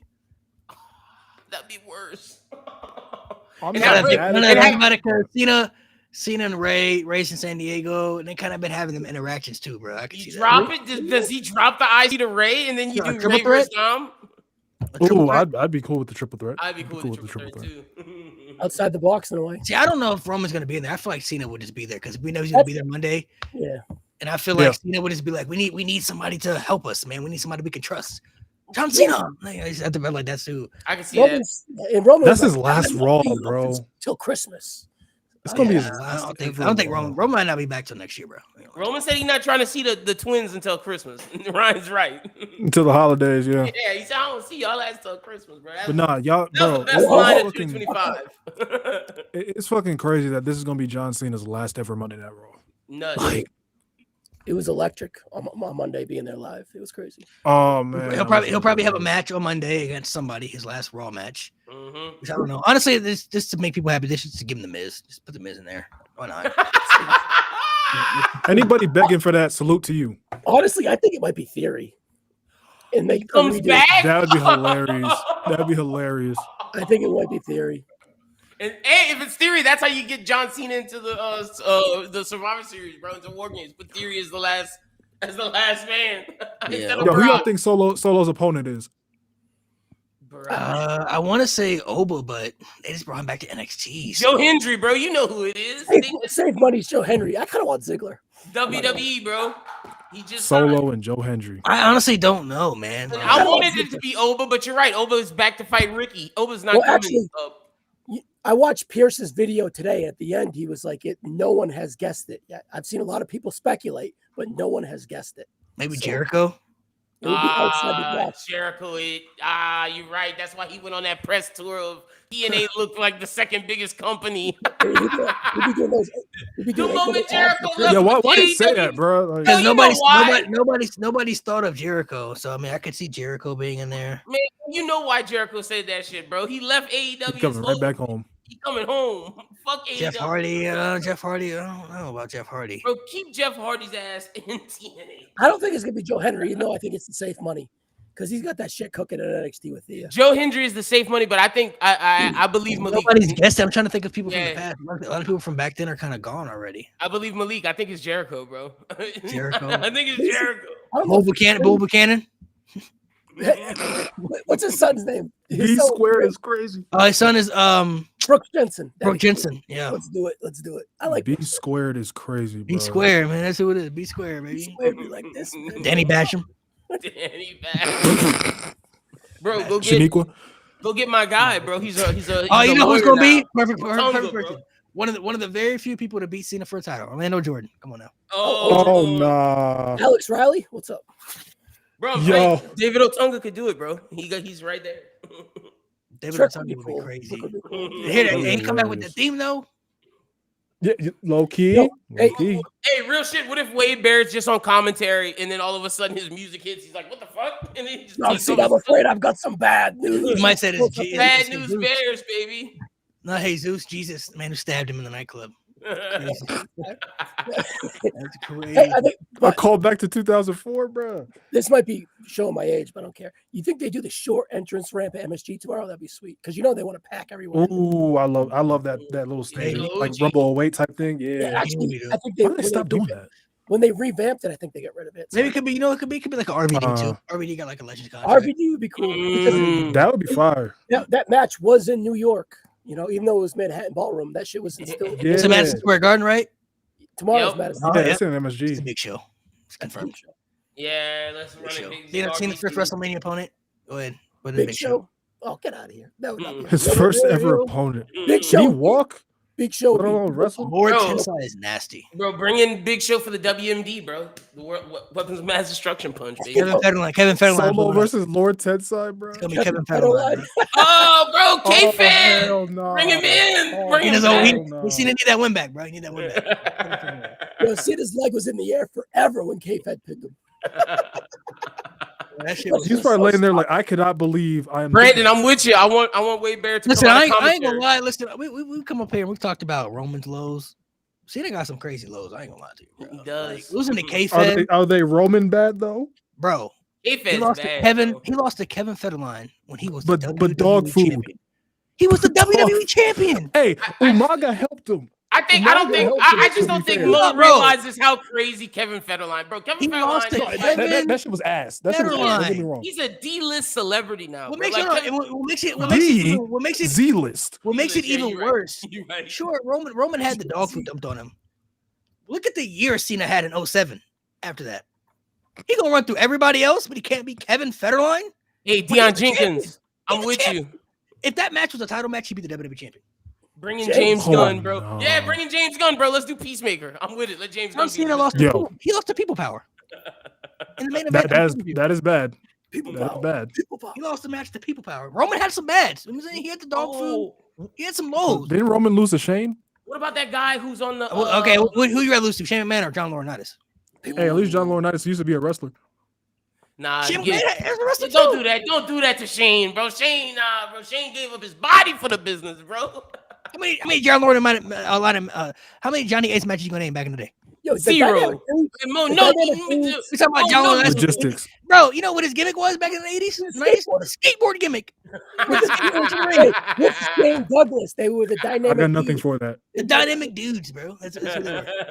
I got nothing for that. Oof. He lost the People Power, bro. Come on, man. That's bad. Like, Roman had some lows. You feel me? What if Cena's mystery opponent Brutus Clay, bro?